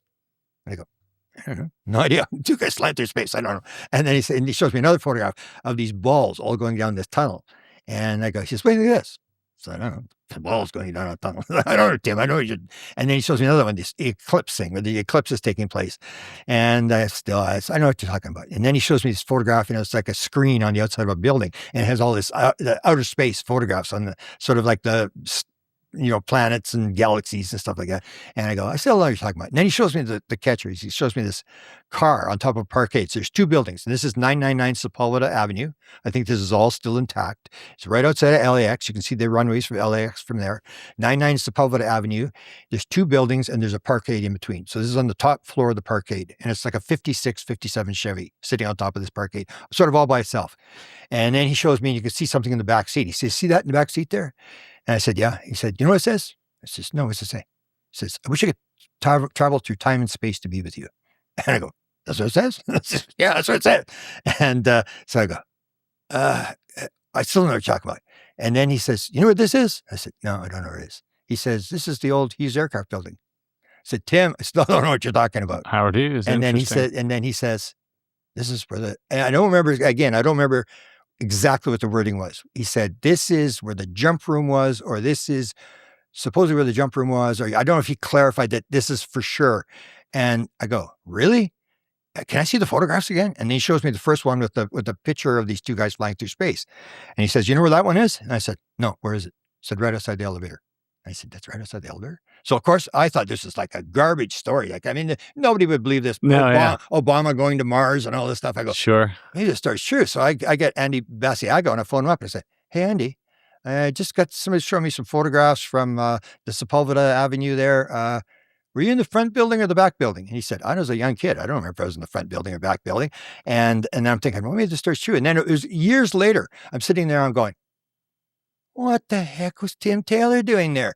If this is a garbage story, why is this high-level guy doing at this building? There must be some truth to the story. And then you hear the stories that Jesse tells about Townsend Brown stuff, this obsession with time travel and stuff like that. And he shows me that. I'm going, holy cow. Part of the time travel club or whatever. And then he had that thing. And then the other thing that he gave to me during that conversation was what I do is you don't want to watch UFOs. I mean, forget it. We've got 250,000 UFOs on a database. We don't need another 10 or 20,000. We don't need that. We need to talk to people who are actually interacting with the intelligence. So that's what Tim Taylor does. That's why he contacted Tim. Why would you not? He contacted Chris. I know for a fact he's in contact with Whitley Strieber. I know he's in contact with Charles Hall. In fact, he went to Charles Hall's place over 15 years. Yeah. Yearly. And he would bring high-level officials over to his house for dinner. Yeah. One of them was named by Mary Therese, Charles Hall's wife, David King. this Okay. guy. And I mean, if you ever go look this guy up, make sure you're not logged into LinkedIn because you don't want him knowing that you're looking at his stuff. It is a mountain of clearances. Like this guy's been every department in the DoD. And so, because at first I'm like, oh, this Tim Taylor guy, maybe he's just a fan. Maybe he's like somebody who had his own experience and is just trying to figure out what happened. But then you see these other highly cleared people that he's bringing along with. And that's where I go, wait a second. This isn't just some dinner for schmucks or some personal journey. Yeah. This is 100% him trying to recon part of the phenomenon that clearly the government is in the dark on. Yeah, he knows all the connections. He knows who to talk to in various agencies. Yeah. So when Tom DeLonge went there and he took the photograph with the NASA carpet, yeah, and I'm thinking, I wonder if he's talking to Tim Taylor when he was there. Oh, and I bet. That's the whole thing where he knows all the connections. Mm-hmm. And but then when getting back to this conversation I was having with him, then I know that you want to deal with experiencers. That's what you want to do. And he said, oh, I think I'm dealing with a girl. I think she lives near where you used to live. And I said, oh, really? Where was that? He said, Steinbach, Manitoba. I said, that's like 30 miles from where I live. And he said, you want to talk to her? I said, yeah. I'm on Tim Taylor's cell phone. He phones her up. I go, Connie, Tim gave me your name here. She starts telling me about 5 years old. She tells me the story and it's like, can I contact you later? I'd like to follow up on your story or whatever. And she'd now moved to Florida. Yeah. And but I'm on Tim Taylor's cell phone. There's 2 women. But the one woman wasn't home or something, but I talked to this one woman. And that was where I got the notion that that's what you got to do. You got to talk to these people. And what she was doing is she was, for Tim, she had a log sheet and she had all these visions. She said it was like she was on the internet 24/7. And she'd give me these things. Like the one she gave me was 16 guys underground in a coal mine in Utah. And the coal mine collapses and they send in 3 rescuers to rescue them and they die. It collapses again up above and these guys die and they call off the rescue and she's down with the 16 guys below as they die. And then she has the one she describes and I found it and she was crying. She was like upset. Like I found it. It was a true story.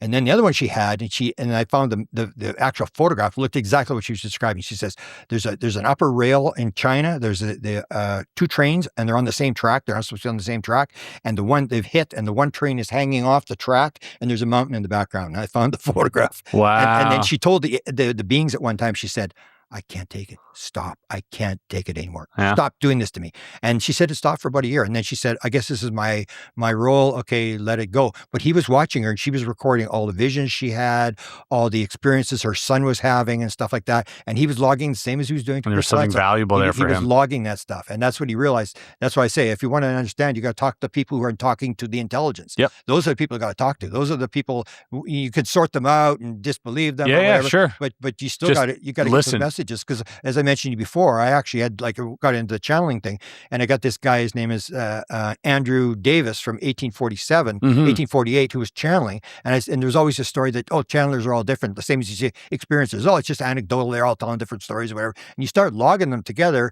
and you realize that 37% of people who claim non-human intelligence connection have had a near-death experiences. 80% have had an out-of-body experience. 90% have had paranormal experiences. 40% of them say at one point during the experience they knew the answer to everything in the universe. And you start seeing these patterns when you start getting the people who are actually getting the experiences. So I started doing that, and I realized that's what Tim was doing. And Chris would be one of his top contacts. One of many, I'm sure, of that are giving him. And then he had to pull off the background. But the final contact I had with him. With Tim Taylor? With Tim Taylor. He phoned me from Huntsville and he was in a restaurant. So I really couldn't hear him very well, what he was talking about or whatever. I just remember the one story, and it gives you comfort if you tell your story to your friends, relatives, whatever, and they discount you. Because Tim says, my daughter, she's giving me a hard time about this. She says, Dad, you got to quit doing this. This is embarrassing, Dad. What are you doing? And she's giving him all this stuff. And then Tim says to her, just remember where the Lexus comes from. And that shut her up. Because he made a lot of money on it. He did make a lot of money But I watched the protocols, and same as the protocols, you take a look at his protocols. You ever try that? You ever try his protocols? I didn't try his protocols. I should try them. But the other one's Gary Nolan. If you ever get Gary Nolan, you talk to Gary Nolan about his protocols, because I knew he was doing the same thing. Yeah. So I said to Gary, can I quote you? Can you give me a quote on how this works? Because the quote he originally had, he said, I don't know how it works. He said, I don't know if there's little elves in my head or what's going on. He said, but I know how to make it work. And he does the whole thing. You go through all the process, you work through the whole thing, and you try to figure it out. Yeah. And then you put the question beside the bed. And he said, the next morning or within the next couple of days, the answer, it's this knowing, the answer is in my head. Yeah. And so I asked him, he said, yeah, it's like an FBI thing. I got strings going between all the different things. And that's what you find in inventions. When I did a book on Inspired, talking about inventions, I take the hologram and the laser. Both these guys were working on it. They couldn't figure this thing out or whatever. And then what you do is you shut down the left brain, the rational analytical brain, like I did when I was watching, when I had the download experience, I was watching crop circles, which I wasn't interested in.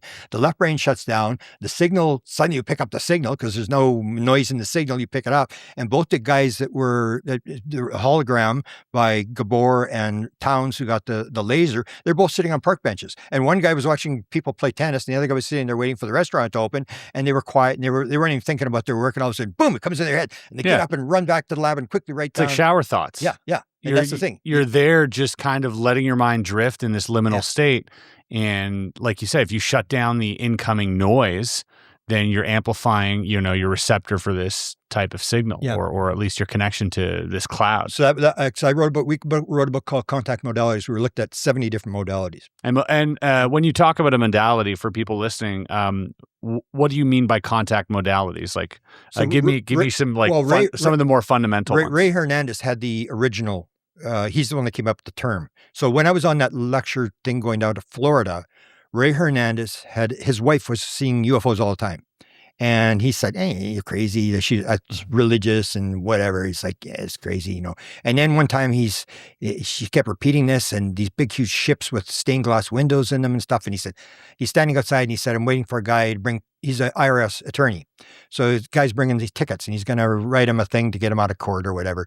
And so this guy's going to be 15 minutes. So he's sitting there. So nothing to do. Might as well see if I can bring in those ships that my wife's seeing. He says, okay, if my wife is seeing ships, let's come down and prove it to me. And he's looking around. He goes, 15 minutes. He goes, I knew nothing was going to happen. Looks, it's like, he said, Wembley Stadium over the next 10 years house. He goes, oh my God, this is for real. And he calls his daughter, hey, come down. And she comes out and they're standing there. And then the guy comes with the car and the guy doesn't believe it. And he says, what are you crazy?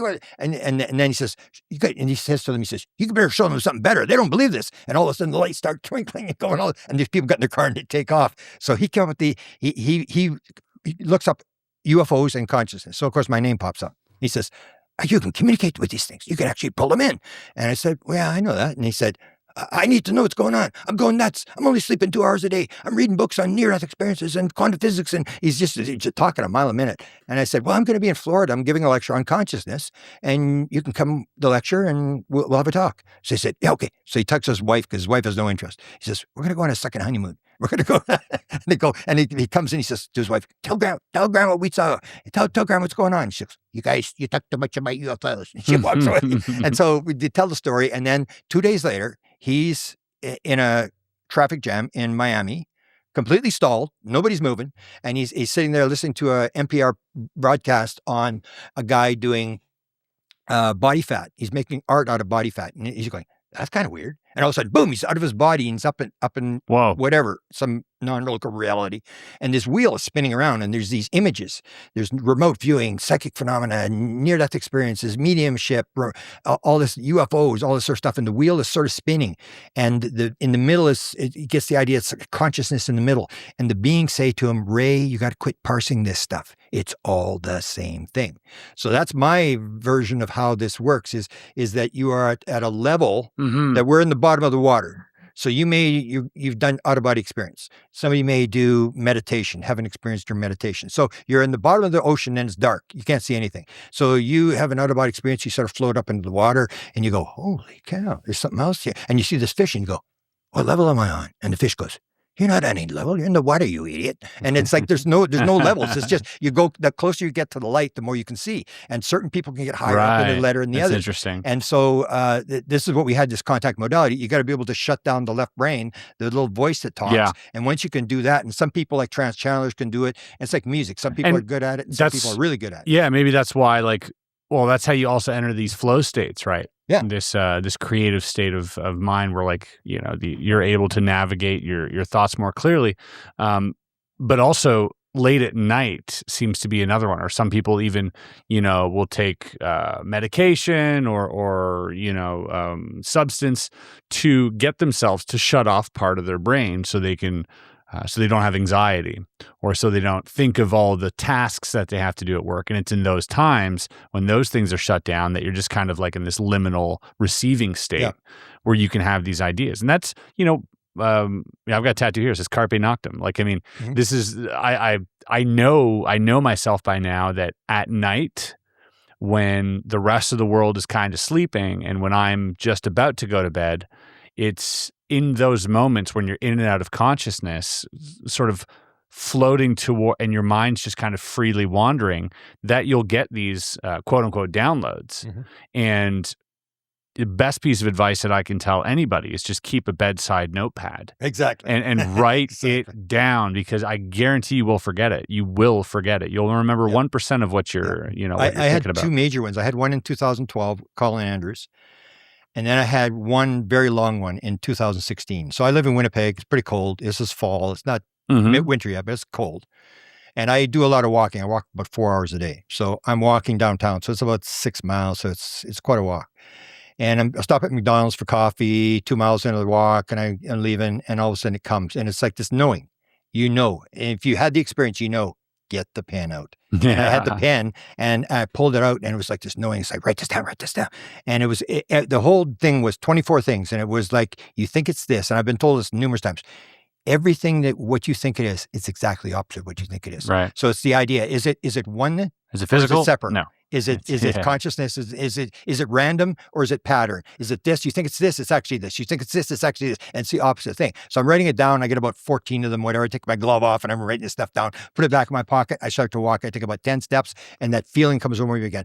Oh, here it comes again. I get the pen out and I start to write. And lots of times I'll be like in a shower, or I'll try meditation. So I'm in meditation. And I heard people make this joke before. You're sitting in meditation, and you're sitting there, and all of a sudden you're about 30 seconds in, all of a sudden an idea comes and you go, can you come back another time? There's even a story about I'm trying to do something. Famous musician that the woman who Eat, Pray, Love, she tells a story where she says, they're on for 10 years on the bestseller list, whatever his book was. And she says, the book just wasn't coming. And I just couldn't figure it out. And I remember there was a musician, I can't remember the guy's name was, he's driving down the LA freeway, and suddenly this song comes, and it's a beautiful song. And he goes, can you not see him on the freeway? If you want me to get this song, do you think he'd come at a better time? Otherwise, he told him, go to this other musician. Go to this musician and give it to him.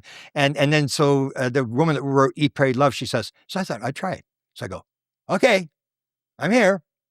I just want to let you know, whether you show up or not, I showed up for work. Now, if you're going to help me, you can help me, but I'm here. I'm doing my job. And then she writes this book that was like one of the biggest selling books of all time. Incredible. And so when you start to look, you start to realize these patterns. Yeah, the flow state of this. There's also Robbie Williams. Are you familiar? Yeah. Oh yeah. Yeah, he's an experiencer as well. He talked about this on, I think, a Weaponized podcast with George and Jeremy.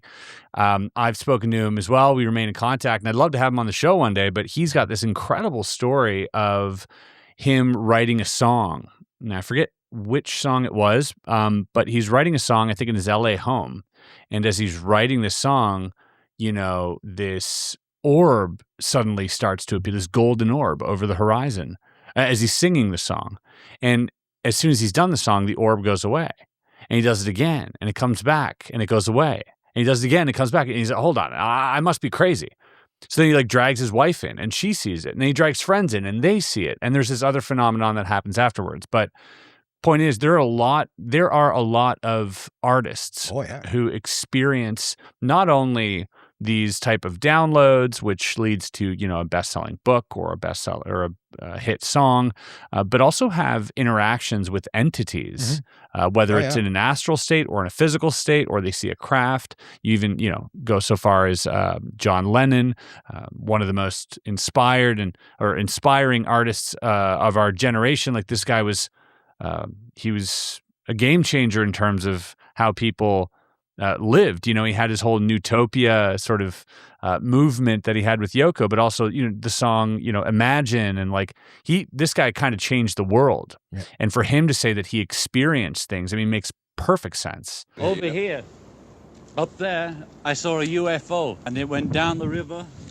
turned right at the United Nations, turned left, and then down the river. It wasn't a helicopter, it wasn't a balloon, and it was so near.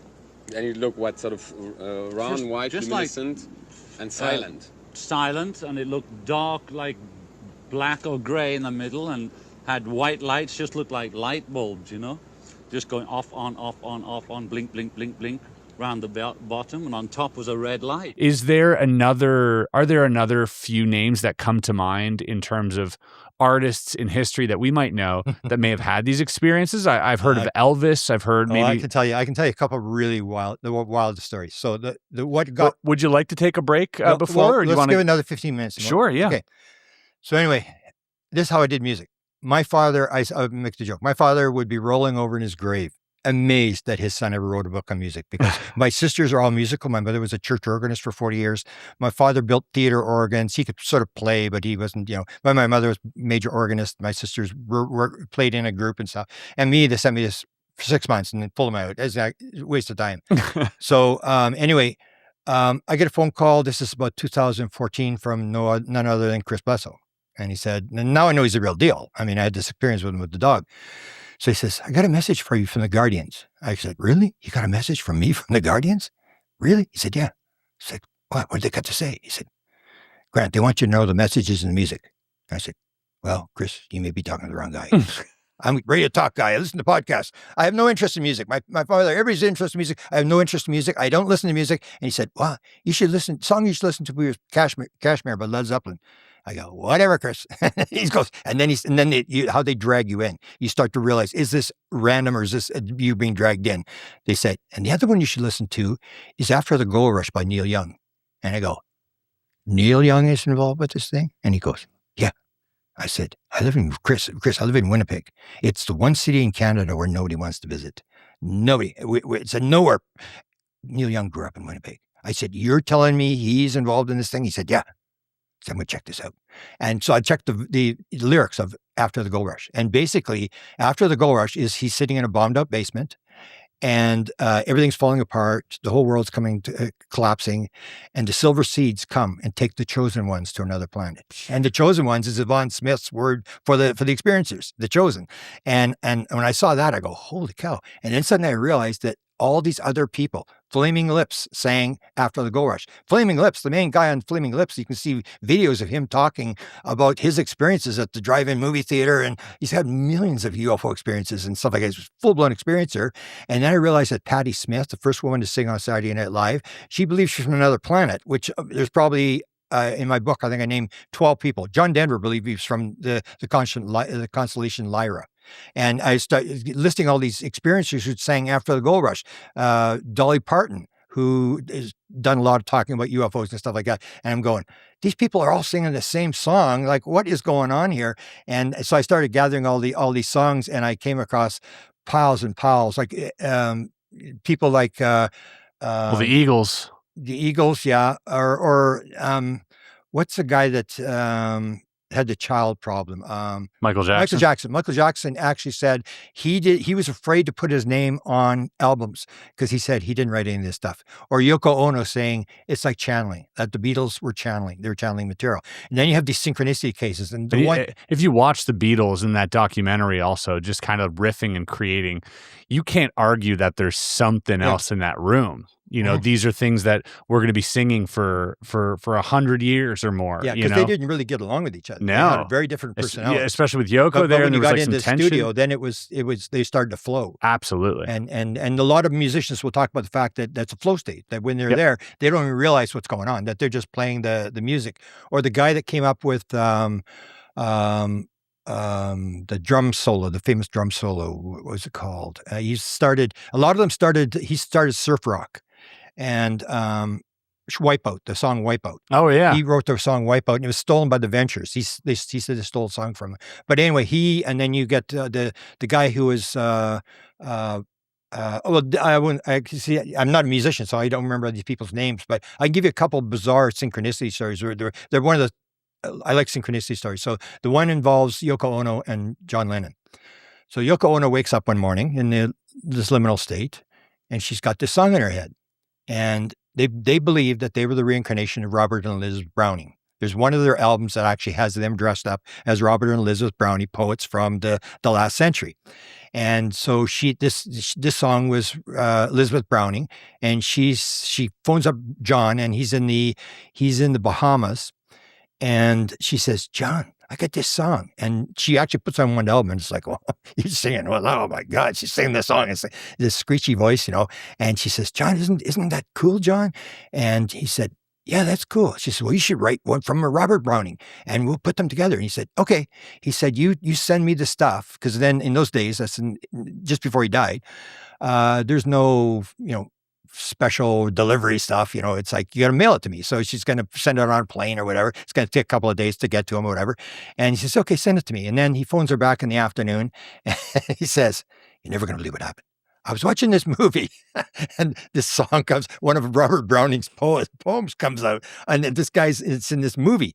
And so he says, "Hey, so I'll write the song." So they put the song together. It's the last song they ever composed. They made it on a music box in the bedroom. He was shot a couple of days later, and she put it out on an album after he died. It was the last song they ever created, but it was this bizarre synchronicity. Or the other one, and I'm not going to remember the guy's name, but anyway, it's Bono. So he's Bono from U2. He's in Wembley Stadium, and he can't sleep. So a lot of musicians, you'll hear the story, they can't sleep. So he's there and he can't sleep, and he's playing this movie, Mystery Woman. It's a country western guy. See, I'm not going to remember his name, but anyway, he's singing this song. Not Willie Nelson. No. He's singing this song in the movie. Mystery Woman, I think, was the song he sang, but he's singing this song. And so Bono's listening to the song in a repeat over and over. And all night he's sitting there, outside he goes to sleep, and he wakes up with this song, Roy Orbison. So he wakes up with this song, and he goes, "Hey, this sounds like a Roy Orbison song." So he goes to the practice at Wembley Stadium, and he's telling the other guy, he says, "I got this song last night. I couldn't sleep. I went to sleep, and it's like, sounds like Roy Orbison. Just still play it." So he plays this song, and then they go, "Yeah, it does sound like Roy Orbison." So then they play the concert, and he goes back in. He wants to get this composition down. He's go back in and knock on the door, and security guy says, "Somebody's here to see you." "Who's it?" "Roy Orbison.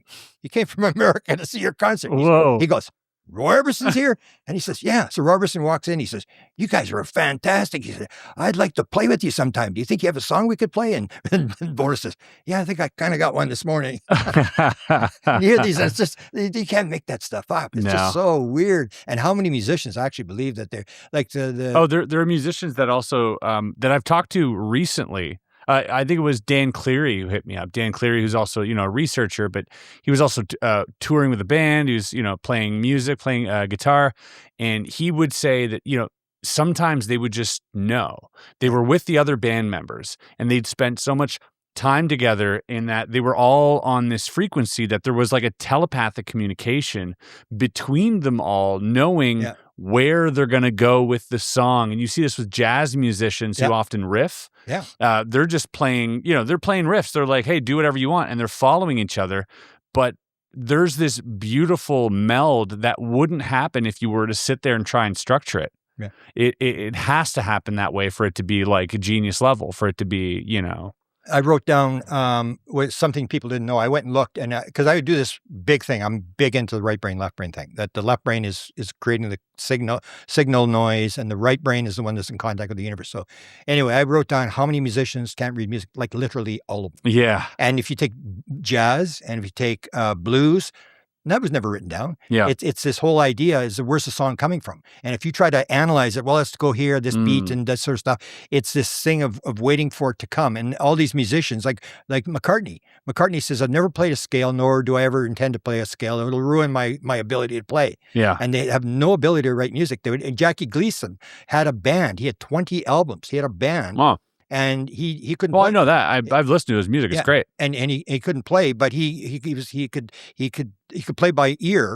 But he could tell in even though he had no background, he could tell if somebody in the orchestra was off. And stuff like that, where he look at Robert Johnson.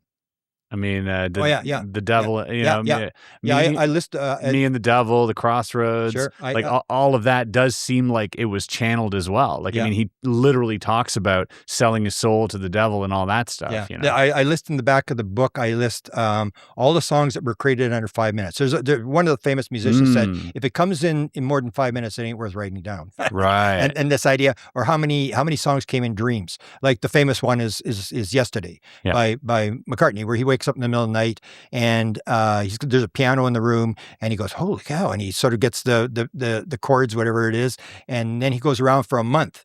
Have you heard this song? Because he figured someone had sang it before, and he's had 3. The other one he had was, I think it was called No Regrets. And he came and he was playing, he dreamed he was playing with the Rolling Stones. And he woke up, he says, hey, that's a great song. We played the Rolling Stones. And he goes, the Rolling Stones never played that song. And then he said, I never told Mick Jagger because he'd want royalties. And so these guys knew this kind of stuff would happen. Yeah. And one of the big ones now is Chris Martin from Coldplay. Right. Do you ever hear him? Watch some of the videos where he talks about how he gets a tune. Yeah, he says it's from God, and he talks about some of his famous ones. The orange one was the funny one where he says, the song came to me. Was it Yellow? Yellow. Yeah. He plays the song, and then the other guys are in watching the soccer game, and he goes in, he says, hey, look at the song I just got. And they go, well, that's pretty cool. And then they go back to soccer. Yeah. And these songs have like 500 million hits on them, and all his stuff all came, same thing. Channeled he talks almost, about the fact he can't read or write music at all. And he can't explain where it's from. Yeah.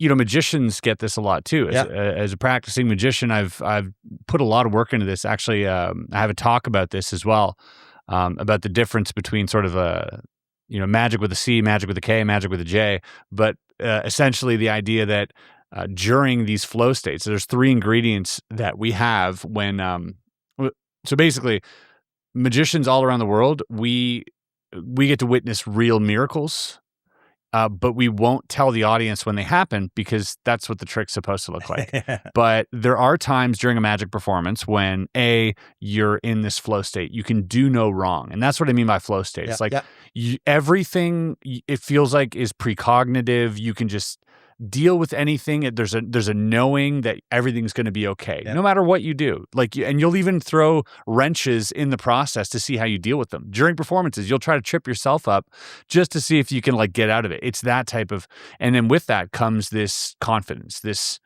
stupid confidence where you have no business being this confident. There's no reason for you to be this sure about something that has a probability. And the third ingredient is this Pygmalion effect, where the people in the audience believe that you can accomplish these things, right? And they have this core belief that you can do it. And because that, you're feeding off that. And so when you put all these things together, magicians will, and I have plenty of stories. I wrote, I put this out to a bunch of magicians, like thousands of magicians, and I got 200 in a day. I got 200 responses. I asked them, describe a miracle that happened during performance and tell me what state of mind you were in when this happened. And it was small group of people, end of the night, flow state. I was on fire, and I just went for it because my gimmick or the thing that was going to make the trick work malfunctioned, and I had to just wing it, and I just went for it. And now they're guessing people's passcodes. They're guessing people's names. They're I've had stories of think of this person you haven't thought of in years, and think of something you'd like to tell them. And as he's doing this, that person texts him, incredible, almost synthetic synchronicities. They're made by the magician because he's in this altered state and he's playing with probability. That's the means. That's the currency.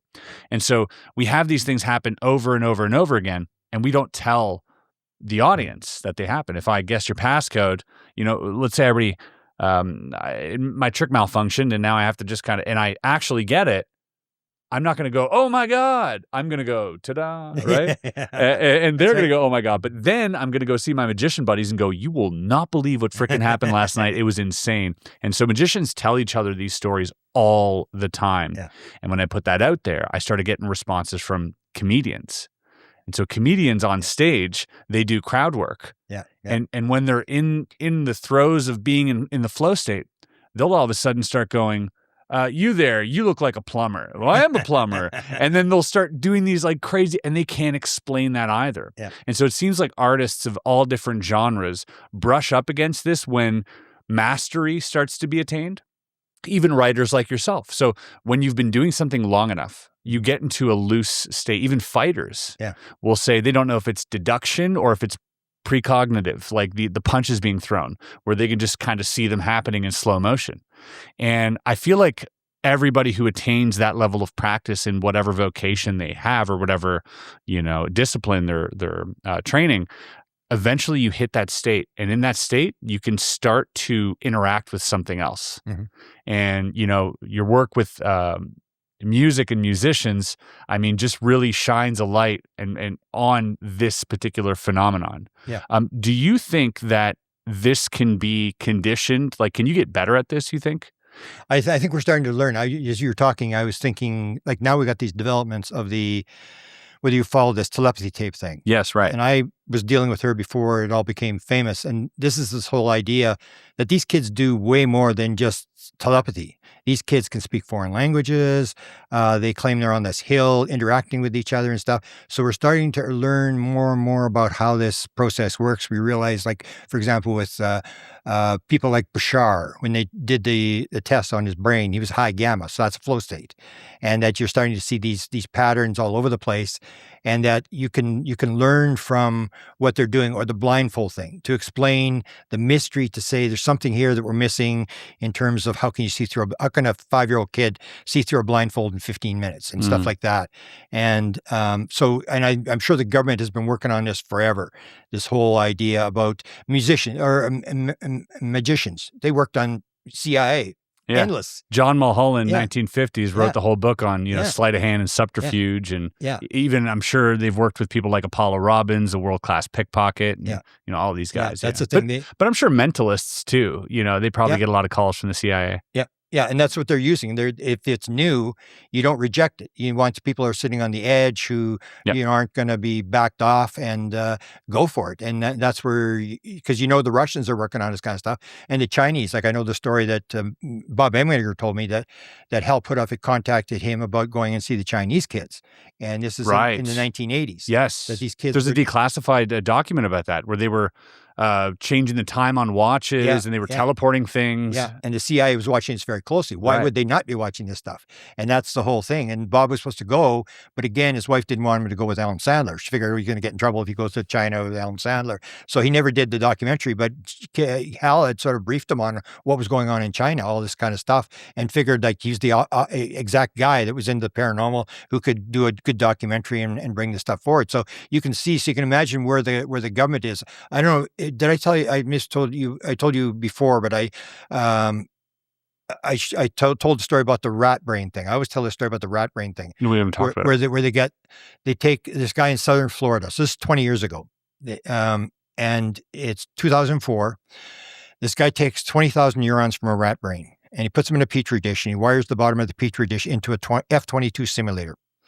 And they teach this, sending signals to he shows the film, and you can see the neurons, and they're all sort of separated.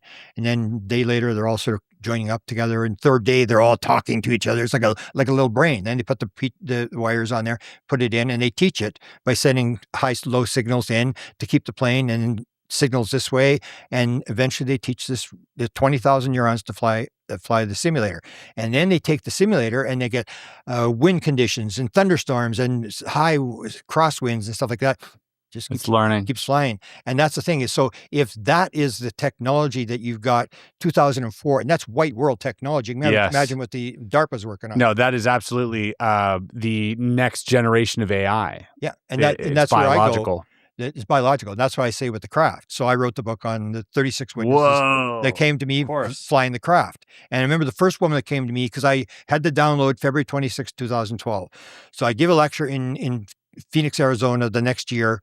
And the woman who was running it said, "Are you still going to talk to Pam Dupuis?" I go, "I guess so." I thought, well, I must have agreed to talk to her or whatever. So he said, "That's good. You come to be at my house. She's going to come. I'm going to work. She'll talk to you." So then Pam Dupuis and her boyfriend come to the door. She's in her 70s. And she said, "What did Stacy tell you about me?" I said, "I don't know. I'm just supposed to talk to you." So she comes in and I'm doing remote viewing for the government. I was a little kid. I was abducted. I saw the UFO. I'm in my diaper and she's in the middle of a field. She's telling all these stories. And you hear all these stories. You go, okay, whatever. You know, tell me stories.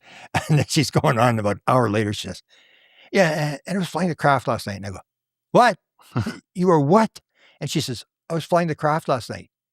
I said, because I'm thinking to myself, you're 70 years old, lady. You're flying the craft. And I'm thinking to myself, Saudi Arabian women at that time could not drive a car unless there was a man in the car. I said, they let you fly the craft without a license, insurance, nothing? They just let you fly the craft? She said, yeah, I've flown 3 different models. And then I'm thinking, do I throw her out or what do I do? And I'm doing, so how do you fly a craft? She says, oh, you do it with your mind. And suddenly I go, oh, that's why they set me up with this woman. And I said, you fly it with your mind? And then these people started to appear from all over the place. Chris Bledsoe, for example, he comes to me and he said, oh, I've flown the craft. I was talking about it. He said, I've flown the craft. And I said, you flew the craft? I've heard experiencers talk to me about it too. Yeah. And then he said, yeah, I've flown the craft. I said, stop, Chris, don't tell me anything because I don't want to prejudice you. I'm going to phone you. I'm going to contact you on Skype at that time. I'm going to tape it. You tell me, start from the word go and tell me what happened. So he tells, I'm outside the craft, and he tells this whole story about the craft being bigger on the inside. Look outside, it's 30 feet. Look inside, it's the size of a football stadium. Look outside, and the beings are in the being in the side. And he says, they say, put your hand on this panel. So and everybody touched something different, which is really weird. How can you have 36 cases where nobody touched the same thing? But the idea is you touch the craft. Yeah. The craft is conscious. It's alive. It's biological. You become one with the craft. Your mind becomes one with the craft, and whatever you think is what the craft does. So you have to touch something. So Chris had a pedestal in the middle of the craft. He shows me, he draws where the beings are in the pedestal, and it has this like a beehive on the top and some black like plastic thing on the top. Puts his hand on it, and then he said, okay, take your hand off. And you can see where his hand is. And it's like a CD-ROM, with all the colors going through it. Like you can see where his hand was. And then there's these hexagons. And I've only heard one other person tell the story about the hexagons. They're in the wall. These hexagons are turning and they're small. And he said, as this is taking place, they're going faster and they're getting bigger and bigger and bigger and bigger. And he says, this whole thing's taking place on the inside of the craft. And he said, all of a sudden, whoop, the window opens up in the front, and he's over top of the Cape Fear River where he's abducted. Whoa. And he said, I was sitting cross-legged on the floor, flying this high off the water down the Cape Fear River going, Yahoo! It tells like us. Flight of the Navigator. And then I found out my assistant had flown the craft. And I said, you flew the craft? And I was like, holy cow. And people always say, it sounds like I think it was a dream. Like I had this guy, he was a F-22, an F-16 pilot. And I was lecturing in LA, and I'm lecturing, and then we went for dinner after, and I talked about people flying the craft. And then this guy comes in and they said, David, you missed Grant's lecture. He's talking about flying the craft. Tell me your story. And I said, oh, you flew the craft? And he said, yeah. But I think it was a dream. I said, everybody thinks it's a dream. So, and then I said, David, tell me who you are. Tell me what you do. I said, what do you do? He says, I'm a pilot. I said, oh, my son's a pilot. My father's a pilot. What do you fly? He said, F-16. Oh, sit down, tell me your story. He said, I think it's like a dream. He said, don't care. Tell me your story. And then he tells me, I'm on a ship. I'm standing on a ship, just standing there, and somebody's behind me and they say, okay, go ahead and do it. And he goes, I don't know what to do. And they said, you know what to do, just do it. He looks, there's this panel, he puts his hand on the panel board, and he says, suddenly, I'm flying the thing. I'm flying this. It's like flying an F-16, except he said it's like suction cups on an F-16, whatever that means. And he's got his hands on there, and then he takes one hand off, and he figures it's going to stall. He's going to put a hand back down. He's got his hand off, and it's not stalling. And then he takes his hand off, and he's ready to put it back down. He takes his hand off, and he's flying the craft. And then that leads to another weird thing where he's telling me this story, and then I got other people who start telling. Jim Semivan tells a story. He says, I'm on the beings are there. And he said, the interviewer, James Ian Dolly, says, what were they saying? What was the beings? I don't want to talk about it. People are other investigating. I don't want to talk about it. And then he gets frustrated. He says, oh, okay. Was there any telepathy involved? And he said, that was the strangest part. He said, there was somebody standing behind me, and I couldn't see whether it was a reptilian, a tall white, there was somebody standing behind me, and it had this guardian type thing going on about it. And I go, guardian type thing. So I said to James Ian Dolly, ask him what side it was on. Because if you studied Michael Newton, the whole Michael Newton thing, sure. when you go in front of the council, your guide stands behind your left. In the room of destiny. Left side. Yeah. And so then I'm saying, holy cow, all these people, I started to realize this person talks about somebody behind them. Somebody behind him. So I went to Whitley Strieber. I said, hey, Whitley, you've been on the craft, right? And he said, yeah. said, I got this weird thing I just suddenly discovered. And you can't go back and re-interview people. Yeah, you're trying to ask them what's oh my goodness, like what? I missed this question first round. Sure. I would have had more people. But I said, Woodley, do you ever have the experience, you're on the craft and there's somebody behind you and they're telling you what to do, but you're not allowed to look? And he said, well, yeah. He says, I told you. I was sitting at the panel board there and he said, and I said to myself, I'd like to steal this thing. I'd like to take this thing. And somebody behind him started laughing. And he said, he's telling this thing. He said, all the time. There's always and didn't he tell him, like, you would have no idea how to fly this thing? Yeah. And he said he flew it from New Jersey to Denver in a couple of minutes or a minute or something like that. And so you pick up these sort of patterns or people are on the craft and they say, I could see in 360 degrees. And I go, out-of-body experience people say the same thing. Near-death experience people say the same thing. You become like a consciousness. And you start thinking, it's like a vessel for consciousness. Is this all the same world that these people are in? And you have your perspective of what you think you're doing, but it's all this higher realm with all this manifestation. Or you even take the story with the craft being bigger on the inside than outside. Yeah. And that's where Susie Hansen tells the story, where they say, "Watch, Susie, we're gonna make the ship bigger." And she says, the white walls start. Just they go, and suddenly they're so far she can't even see the walls anymore. And that's what the woman told me. This crazy woman that told me about flying the craft. And then she says, they got crafts that are as big as a solar system. It's like, what are you talking? Like, come on. And then I hear this again. This is they can make it as big as they want, but it can be inside a rock. Yeah. There's no time and space. It can be inside a rock and you go inside the rock and it's the size of a solar system and there's a craft and all this kind of stuff. Your whole reality starts to fall apart. And that's what they were basically, when I did the psychedelics, because I couldn't do meditation and I couldn't do, I couldn't do out-of-body experience, lucid dreaming and stuff. So I did the psychedelics. I had 27 high-dose psilocybin experience. And they kept going at me about my ego. And they would say to me, you think you understand everything? You think you know what's going on? You have a clue what's going on. And they kept telling me this. And then finally I got frustrated. There was about 4 sessions of this at least. And then I said, I called it psilocybin school. I just went there to say, I'm here. What do I need to learn? I'm not here to get anything. It's just what I need to learn. And I got these lessons. They were giving me these lessons and I knew what the lesson was almost from the word go, exactly what the lesson was going to be. And then so I got frustrated with this ego thing. They kept hammering my ego. And then I said, I didn't come here to be abused. I just came here to find out what's going on. So you tell me what the hell's going on. And then the voice or message or whatever happened said, we don't know either. And I go, oh, come on. All right. How ironic. We don't know either. It's like they're at their level or whatever. But that's why I sort of use all these modalities that to try to get. And if you get somebody who's really good at a modality, then you find that you get some answers. They're doing this flow state thing. Yeah, they're tapped in through this flow state. Whether it's channeling or music or it's all kind of the same.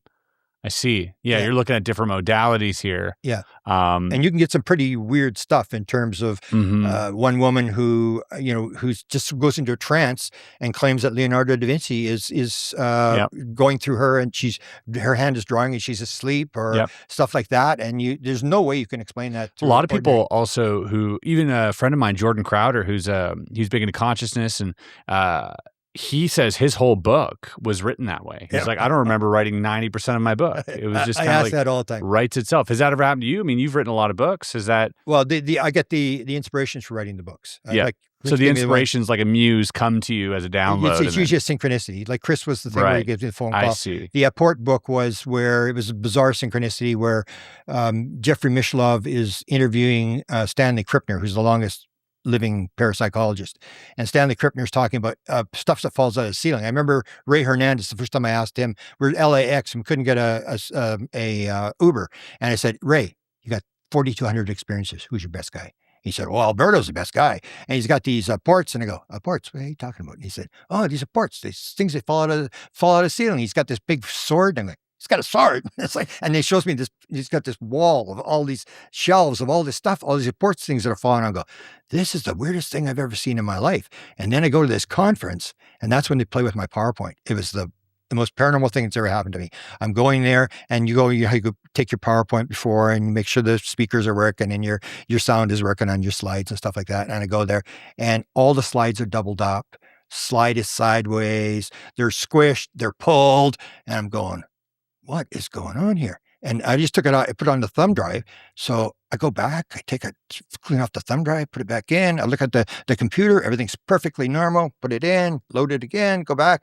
And then I put it in there. It's the same thing. And the guy says, well, maybe you didn't do it. I said, I've done like 200 PowerPoints. I know what I'm doing. I know what I'm doing. There's something weird going on here. And then Paula says to me, she says, are you coming to the restaurant at 8:00? I said, Paul, I got problems with my computer. She says, well, you know what's going on. I said, no, that's not what's going on, Paula. No, that's not what's going on. And I went and I did it again. And I came back. And then I figured, okay, so I just tell them, delete all the doubles, all the triples, delete all the audios. There's a bunch of slides missing and stuff like that. I said, I can wing it. I can wing the rest of it and stuff like that. And it was just so bizarre. And then the synchronicity comes. So I get that thing. And then there's feathers, all these people with feathers. I won't even get into that. It's just an unbelievable story about these feathers falling all over the place. And on the last one was had gone to the next city and my assistant was there and she comes in with this feather. And I go, get out of here. You got feathers? She said, I'm standing outside waiting for you to come out of this gift shop. And this feather comes down and falls on my foot. And it's just 13 people, just the weirdest thing. And so Krippner is on Jeffrey Mishlove and he's talking about ports. I go, oh, ports, let's watch this. And he said, I had this woman and this guy from South America and he was a psychic. And he's doing all these apports. He's making stuff appear, jewelry and all this sort of stuff. And he said, and then someone broke in my house and stole all my stuff. So I decided in order to protect my stuff, I would send it to a university to make sure it got protected. So the next ports I got, I sent to a university in Canada, the University of Manitoba. And I'm going, I worked there for 40 years. What's the chance that the only apport collection, except for the one at Stanford, is at the University of Manitoba? And I'm going, holy cow. And so I got dragged into this apport thing and started asking experiencers like, have you ever had something fall out of the ceiling? Or you mentioned the thing about the book. I ask everybody all the time. They read a UFO book like Sherry Wild. You know, the thing. They ask you and she tells the story. I wake up at a computer. I'm a real estate agent. I never use the word program. I wake up at the computer and I look, and the word program's open. She goes, I never use the word program. What's it open? She starts reading it. Oh, no, we're not going there. No way. No, we're not going there. And it's her story. And then Da says to her, oh, yeah, you should do this. No, I'm not doing it. Whoa. The timing is everything. And she says, I'm not writing your damn book. And then she reads it again. She says, that is pretty good. And then she goes to this whole thing. So I ask people, I say, most people who are experiencers write the book. I say, did they ask you to write the book? Yeah, I've never told anybody. Yeah, I think they wanted me to do the book. Or the story I told you, the story about Mike Clellan, where he gets pulled on the ship and he turns into a gray and he gets in front of this council where you can't see their faces and they're behind this wooden table with garbage carpet there. And he's going, it's the weirdest thing, like on a spaceship, they got this carpet and stuff like that. And they say, Mike, it's time. He says, what am I doing here? What am I doing here? Like, it's time, Mike. Time for what? Like, what am I doing here? It's time. And then he remembers and then he starts yelling at me. You never told me it was going to be like, you never told me it's depressed. And then they said, you volunteered for this, Mike. It's time for you to get going. And 2 days later, he starts writing the first owl book. So you hear this over and over again. And every time somebody has a book, I would say, do you think you got inspired? Do you there's think some type of muse event or guiding? That's what they want. They want you to tell the story. And they don't care if you tell it right. They just want everybody telling the story because that's how consciousness rises. Sure. Like people will say, we've made no progress in paranormal or the UFO. And they say, we absolutely have. Absolutely have. Yeah. Because I started in 75 and people think it was the same as it was in 75. It's not even close. Not even the same world as 75. And so what you have is a situation where you tell a story, I tell a story, and consciousness rises. And you can go to China today and you can say Area 51. And they go, yeah, we know what that is. Doesn't matter. Go Africa, Area 51, Skinwalker Ranch, near-death experience. I don't believe it, but I know what it is. Sure. Everybody knows. And it's what Max Planck said. You do not, and Max Planck was quantum physics, the father of quantum physics, and they were harassing him as well. Because he said, you do not convince your opponent he's wrong by showing him evidence. It happens when your opponent dies. And the new generation is not offended with the idea. And that's where this idea comes about. Science advances one funeral at a time. Yep, absolutely. And that's what happens. So the consciousness is up there, and the young kids are not going to deny it. They say, yeah, UFOs, yeah, sure. And that happens with AI too. Like, I mean, it happens with all advancement. Like, I mean, our grandchildren's grandchildren, I mean, they're going to be raised by AI nannies, and it's not even going to be a question of whether or not it's ethical. I do want to get into some questions from the audience. Do you want to take a quick break before we do so? No, I'm good. If you're a member of this channel and you join the membership, a lot of perks, but one of the perks is you get to submit a question for our esteemed guests. And we got a few questions here. They're pretty interesting. So we're trying to pull these up right now.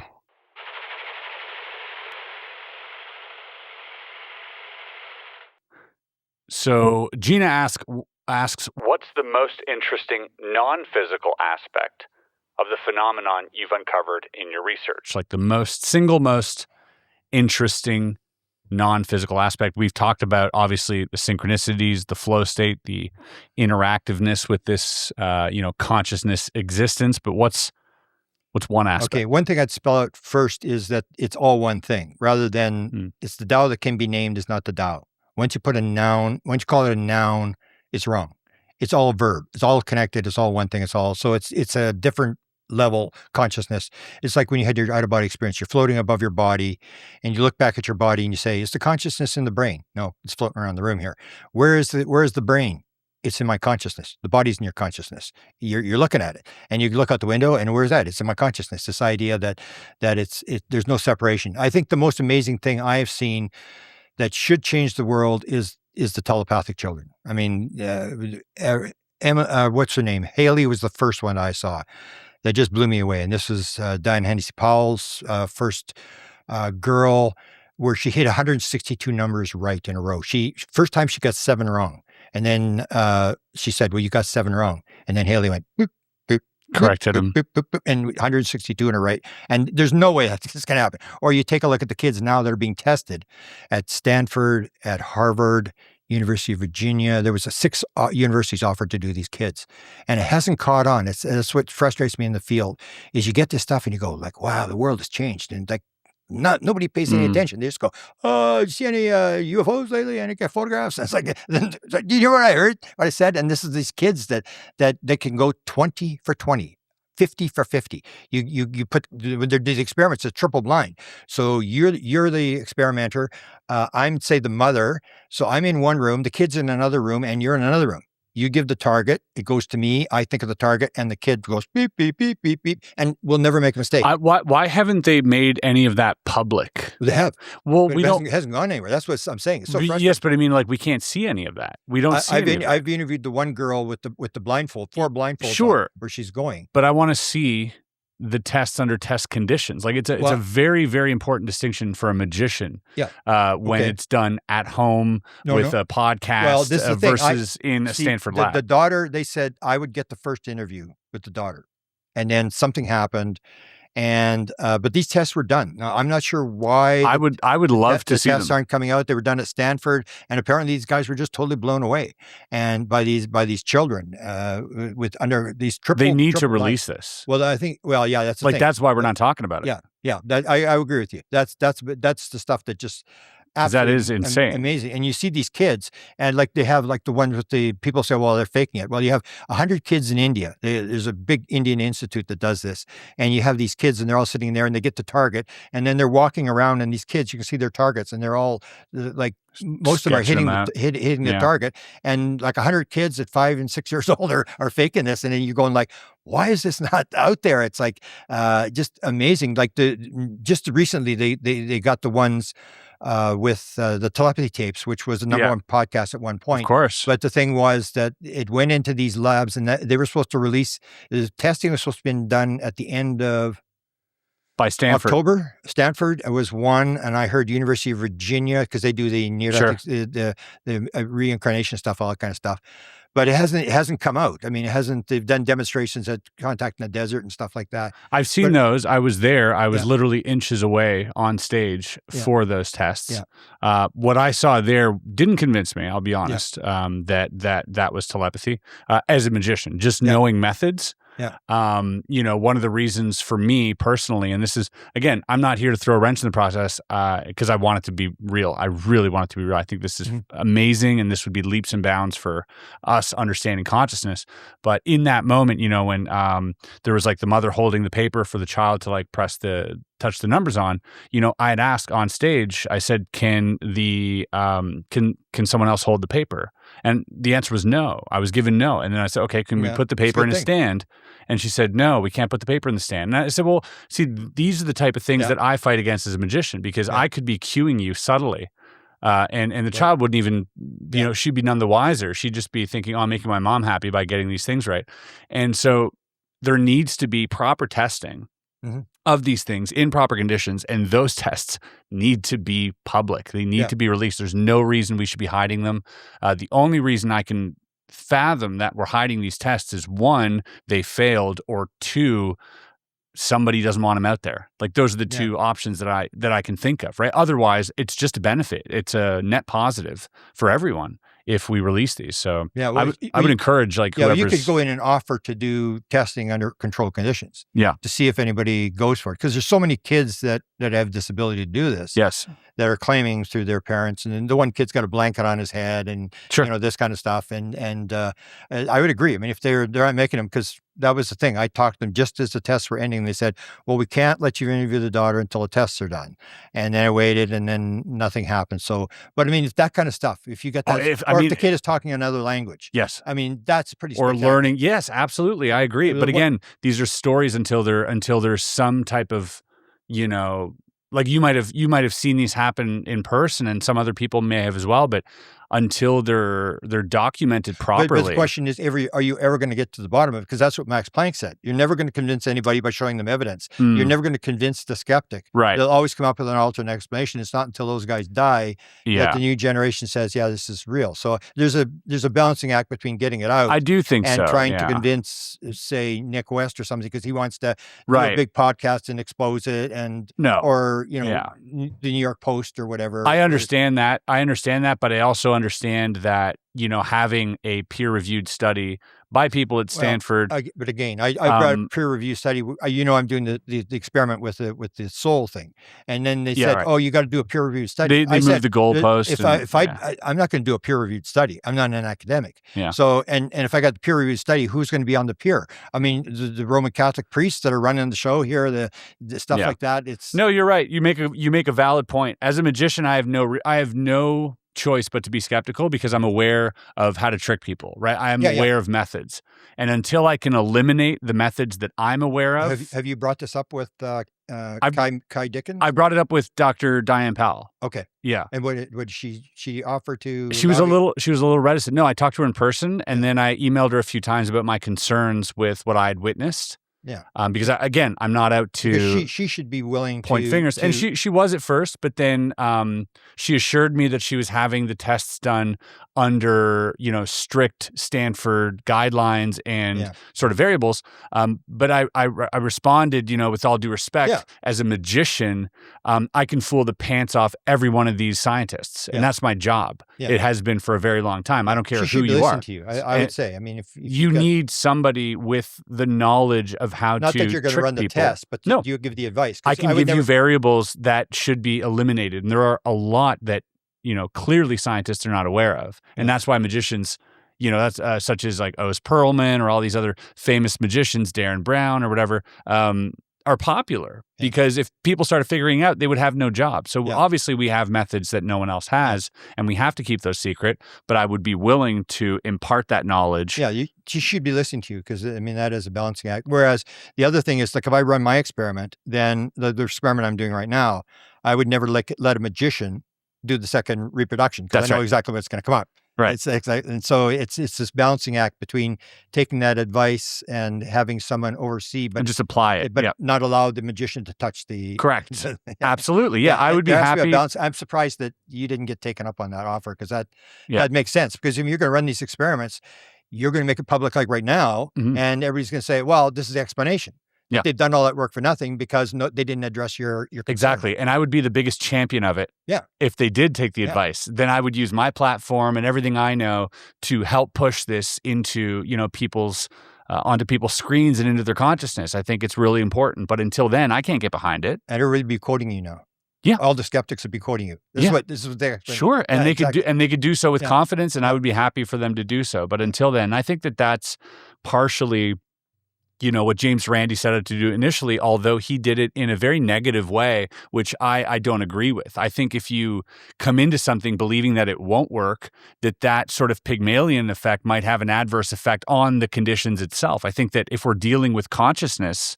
Yeah, there's a story told in Great Britain about the one child who was doing it, reading books. So they're reading the book, and then the father, who's a skeptic, brings the kid in 1 week for the lesson, and the mother can't bring the kid in, and then the kid's reading, and then the father's like, holy cow. And he goes and he looks over the kid's shoulder, and then suddenly the kid says, I can't see anymore.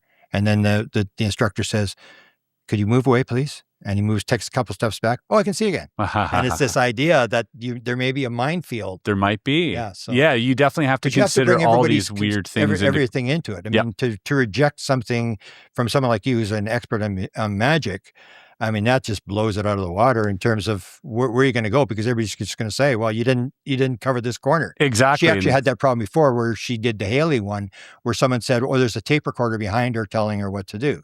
And that's, we didn't look at this, and there's always going to be these there's exactly. Yeah. But if we can eliminate the variables, at least that most magicians are aware of, I think that'll translate to a lot more people jumping on board. Yeah.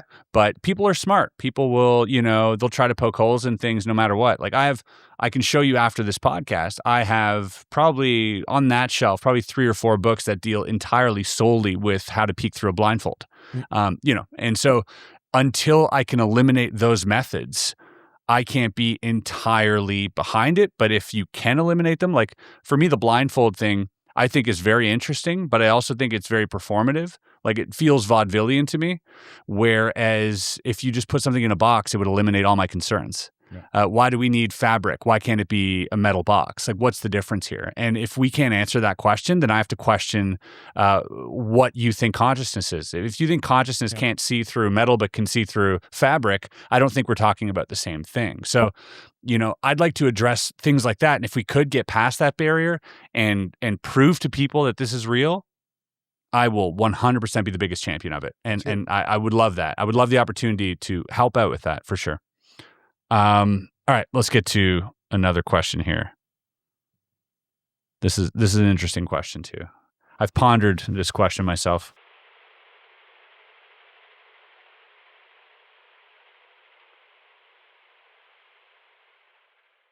From Decker, he says, if disclosure is a process, not an event, what phase do you think we're in right now? I think we're in the phase of realizing it's not just nuts and bolts, that there's something beyond. And you have these high-level officials like Jim Semivan, where he makes a statement. There doesn't appear to be any there. People say we just need to connect the dots. I'm not sure there's any dots to connect. And you hear that, and you're going like, what's he talking about? Or you hear Lukatsky saying, if I told you what was inside the craft, you'd realize the rest of the book is very, very primitive. And then when he finally describes what's inside the craft, he says, nothing. There's nothing inside the craft. There's no beings. There's no control panels. There's no engine. There's nothing. And then he says, so what are we really dealing with? Or when he makes this statement, he said, what we were trying to do in the program was move it from the $22 million on the propulsion, and we were trying to move it up to $100 to $150 million. That's where Reed was going. And we weren't going to be chasing flittering UFOs around the country, which indicated, he said, I'm not saying we're going to have a department of paranormal, but we need to, in this whole idea, $150 million to go after the paranormal, to explain this idea of the paranormal. So these high-level officials are starting to hint that this is the whole thing. And that, to me, is maybe why they're not making the disclosure. Because if you've got all the answers, and if you've got all this technology, and you're flying all this technology, number one, Bigelow wouldn't have pulled out in 2010, realizing there's no money in here. And Donald Trump would have been into it and trying to make some money or something like that. And the way it is that it's sort of a dead end road in terms of the answers you have.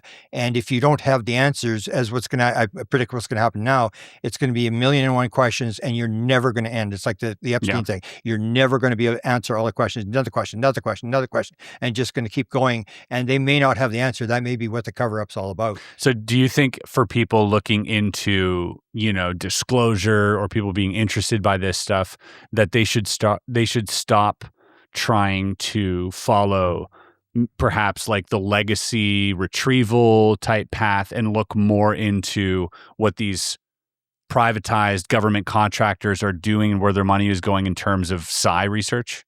Yeah, because basically whatever's going to happen now, people when they talk about disclosure, I say, what do you mean by disclosure? What exactly do you want disclosed? Yeah. And they say, we want to know it's true. Yeah, it's true. They told you. Okay, disclosure. No. And then I want to know, and it just keeps going. And basically all what's going to happen here at this point is they are going to confirm UFOs are real. And I always said, like, it's the definition of insanity. We've done this since 1947. Let's get, like, how many red ones, green ones, how many fast ones, slow ones, where are they seen, all this sort of stuff. And that didn't get you anywhere. And you just keep doing the same thing over and over, assuming you're going to come to a different conclusion. You're not going to come to a different conclusion.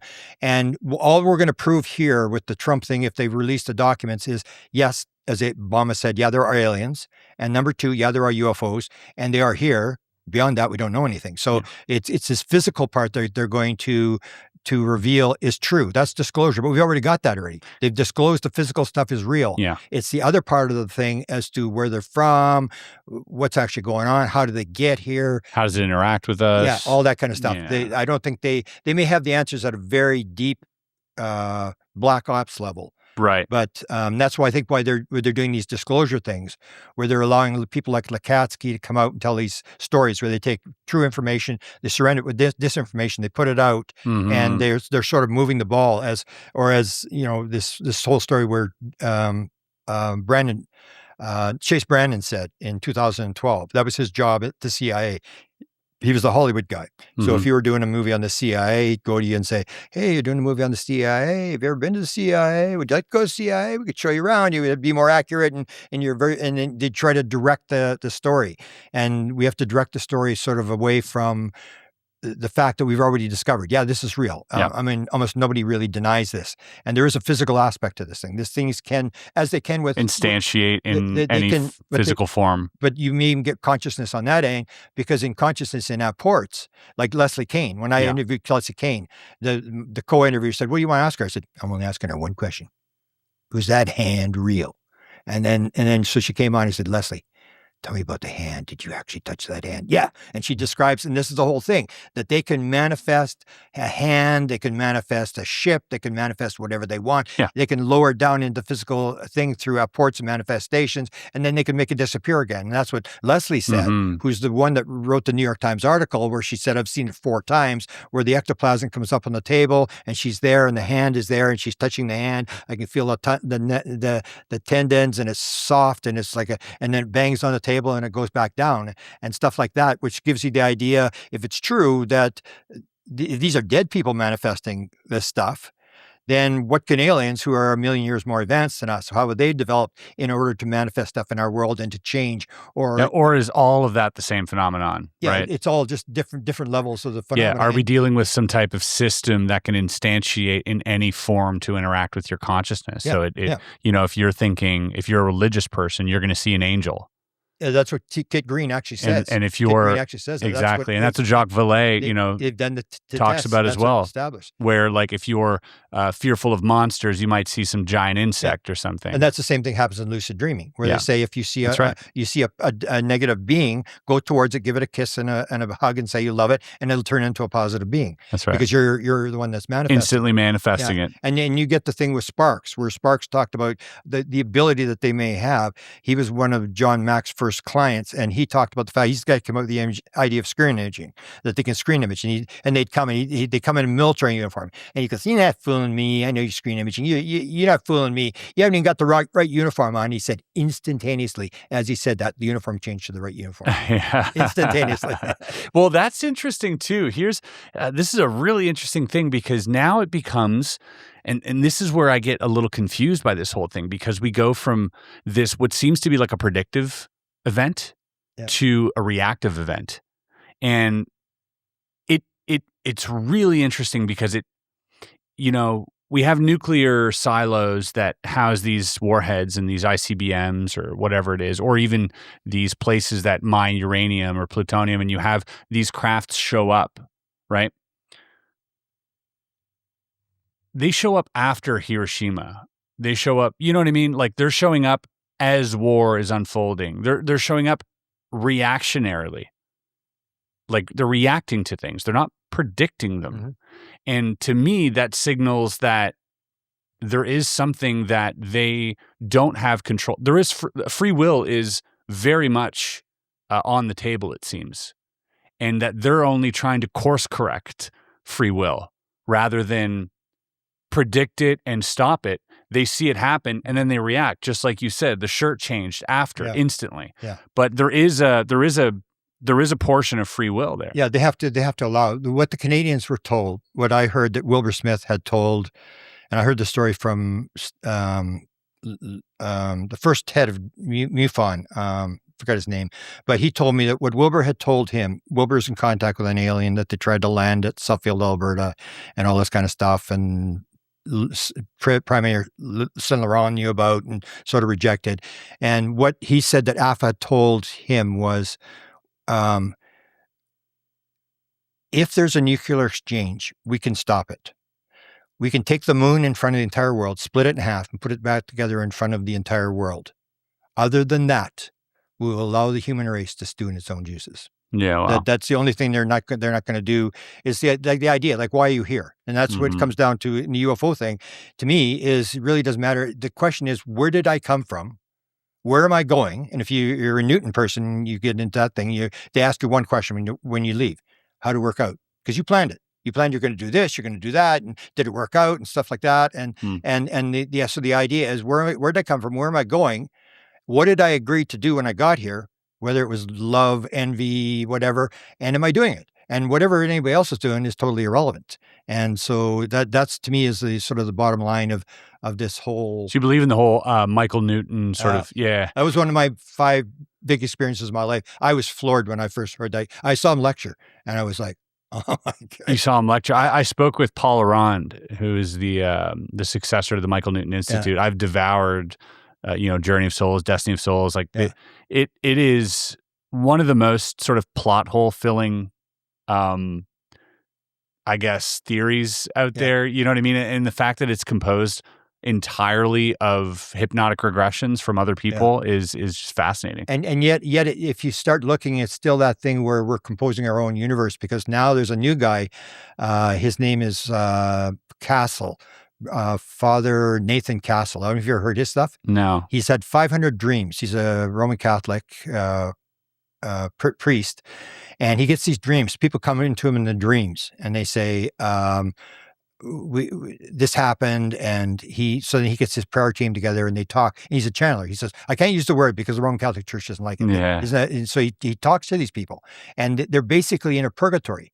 They're in this. The one that was really funny. He's in this thing where all these people died in train car things, and the guy's saying, we need to get out of here. And he said, well, you can't.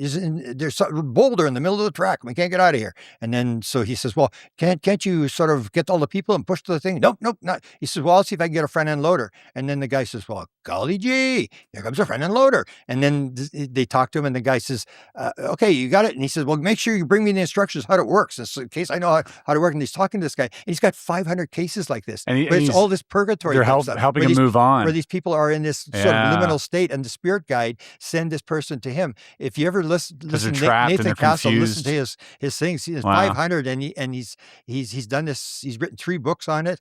But I've heard a ton of these stories too. You see the whole thing it's a purgatory world, whereas Michael Newton's is this elevation world. Or when I heard, well, Michael Newton does talk about the purgatory a little bit too. He says, like, if souls are confused at their death, and if they didn't have some pre-existing dogma or some pre-existing like afterthought of what happens after you're dead, they will just be confused as to why they're still there. And you'll have this guy in his house and be like, why is this guy screwing my wife? Why doesn't she make me tea anymore? I'm so confused. And he doesn't, and there's no time. So they're there for 100 years and they don't realize that they've had to move on and they're dead. Yeah. And Castle doesn't describe where they go after that. You know, like the Newton thing, that the ascension thing. Right. Kind of, so you see that reflective nature of the people that come to him, and they're in that state and stuff like that. And it's very informative as to, how this might work, or stuff like that. I just it's fascinating. I found him fascinating, and this reflective. I'm going to look into what was his name? Nathan Castle, Father Nathan Castle, and you actually see this thing with Michael Newton, where I saw Susie Hansen lectured in Toronto a few years back, and then she was talking about it. I heard the story where she says she's 8 years old, and they say we're gonna bring your son to you to play with. And she says, I'm only 8 years old. I can't have a kid. She starts crying or whatever. And they said, well, hang on. And then the kid comes out and it's a blue ball. It's a blue ball. And in the Michael Newton, if you know the levels, the blue is pretty high. Blue is before purple, red. And then she describes herself as red, and she's playing with this blue ball. And then at later time she describes that she's red. And I got her on the elevator and I said, I knew you were red. This is like the elevation, and her son is a blue, and he's got this mission, she's got this mission. Oh, wow. And I'm so amazed that, because most people wouldn't know the Michael Newton colors, like know the colors. And when I heard that blue, I'm going, blue, and then she's red, and it's like, wow. And you could tie that into the chakras, and like there's all sorts of connections to be made there. And the fact that like so many people from different parts of the world are talking about the same colors is just wild. Yeah. It's a wild read. And you get it through meditation, because people will disregard the Eastern traditions because they can't build cell phones.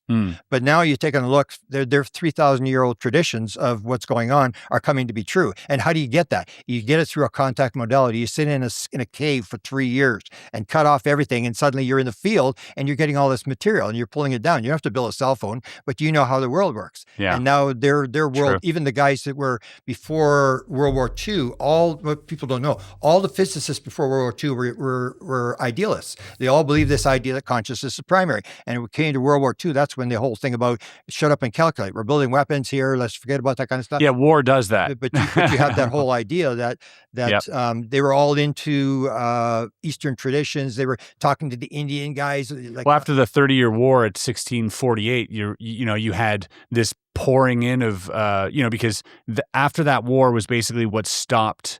There started to be secular thought among religions, and the Roman Catholic Church was at war and trying to figure out like what's going on. And then eventually this sort of secular sort of thinking started happening. It's okay to have your own religion or to be Protestant and this and that. But along with that came this idea of maybe we can not only separate church and politics, but maybe we can separate church and science. Mm-hmm. And so then that started branching out, which, created the Invisible College in the mid 1600s. And this, they started exchanging ideas in Europe. All of a sudden you had all these brand new, thinkers come out, and science started really like upping. But I feel like we're on the downswing of that now, where we've done that for too long. And now we need to go back to connecting with the spiritual using science. We've separated it for the last 350 years. I think now it's time that, we start shifting our attention to bringing it back together and finding, that the other end of the pendulum swing here. That's where we have that problem with where they say you got to get a peer, like AI, when I'm arguing with AI all the time, they got to get a peer-reviewed study. I say, well, if you're in the UFO community, how are you going to get a peer-reviewed study? There's no peers. I mean, you can't use the science world to do it, because they're in a different world. So we have to sort of get this to a point where there's research happening, which is happening now. Yeah. Parapsychology is being taught. UFOs it's like they said the biggest thing happened in the 2017 article, which is what I go after Jim Semivan with, is he says, this is terrible. They violated, they're evil. They violated my human rights or whatever. And it's like, the question I would ask him is, Jim, if you had not had those beings in your room, would you have gone to the 3-letter agencies and said, we're going to drop this thing. We're not going to use classified material. You guys had your chance. We're going to drop this thing. And that's when disclosure came. Jim Semivan had started, but he wouldn't have done disclosure unless he'd had the beings in his room. Sure. So you see it as a negative thing. And yet all that we can accept today, all that happened because Jim Semivan had these beings in his room. Right. Interesting. All right, we got one last question here, Grant. Let's go from Hara. This has been a great discussion, by the way. Sounds like an Indian name. She's, I think, out of Spain. Oh, okay. This sounds like an easy answer. What is more classified today? Technology or human potential? Human potential. One of the things I encourage people to do, anybody who's in the United States, if you're near the East Coast, Lawrence Rockefeller, people think he was big into UFOs. His main interest was human potential. And there's one of the people that talked about, who was it? James Lukatsky made the quote. He's talking to George Knapp and Corbell. And he said, they asked him about being evil. And he said, no, I may be prejudiced by my Roman Catholic view, but no, I would say if you knew the potential of the human being, you would know there's nothing wrong here.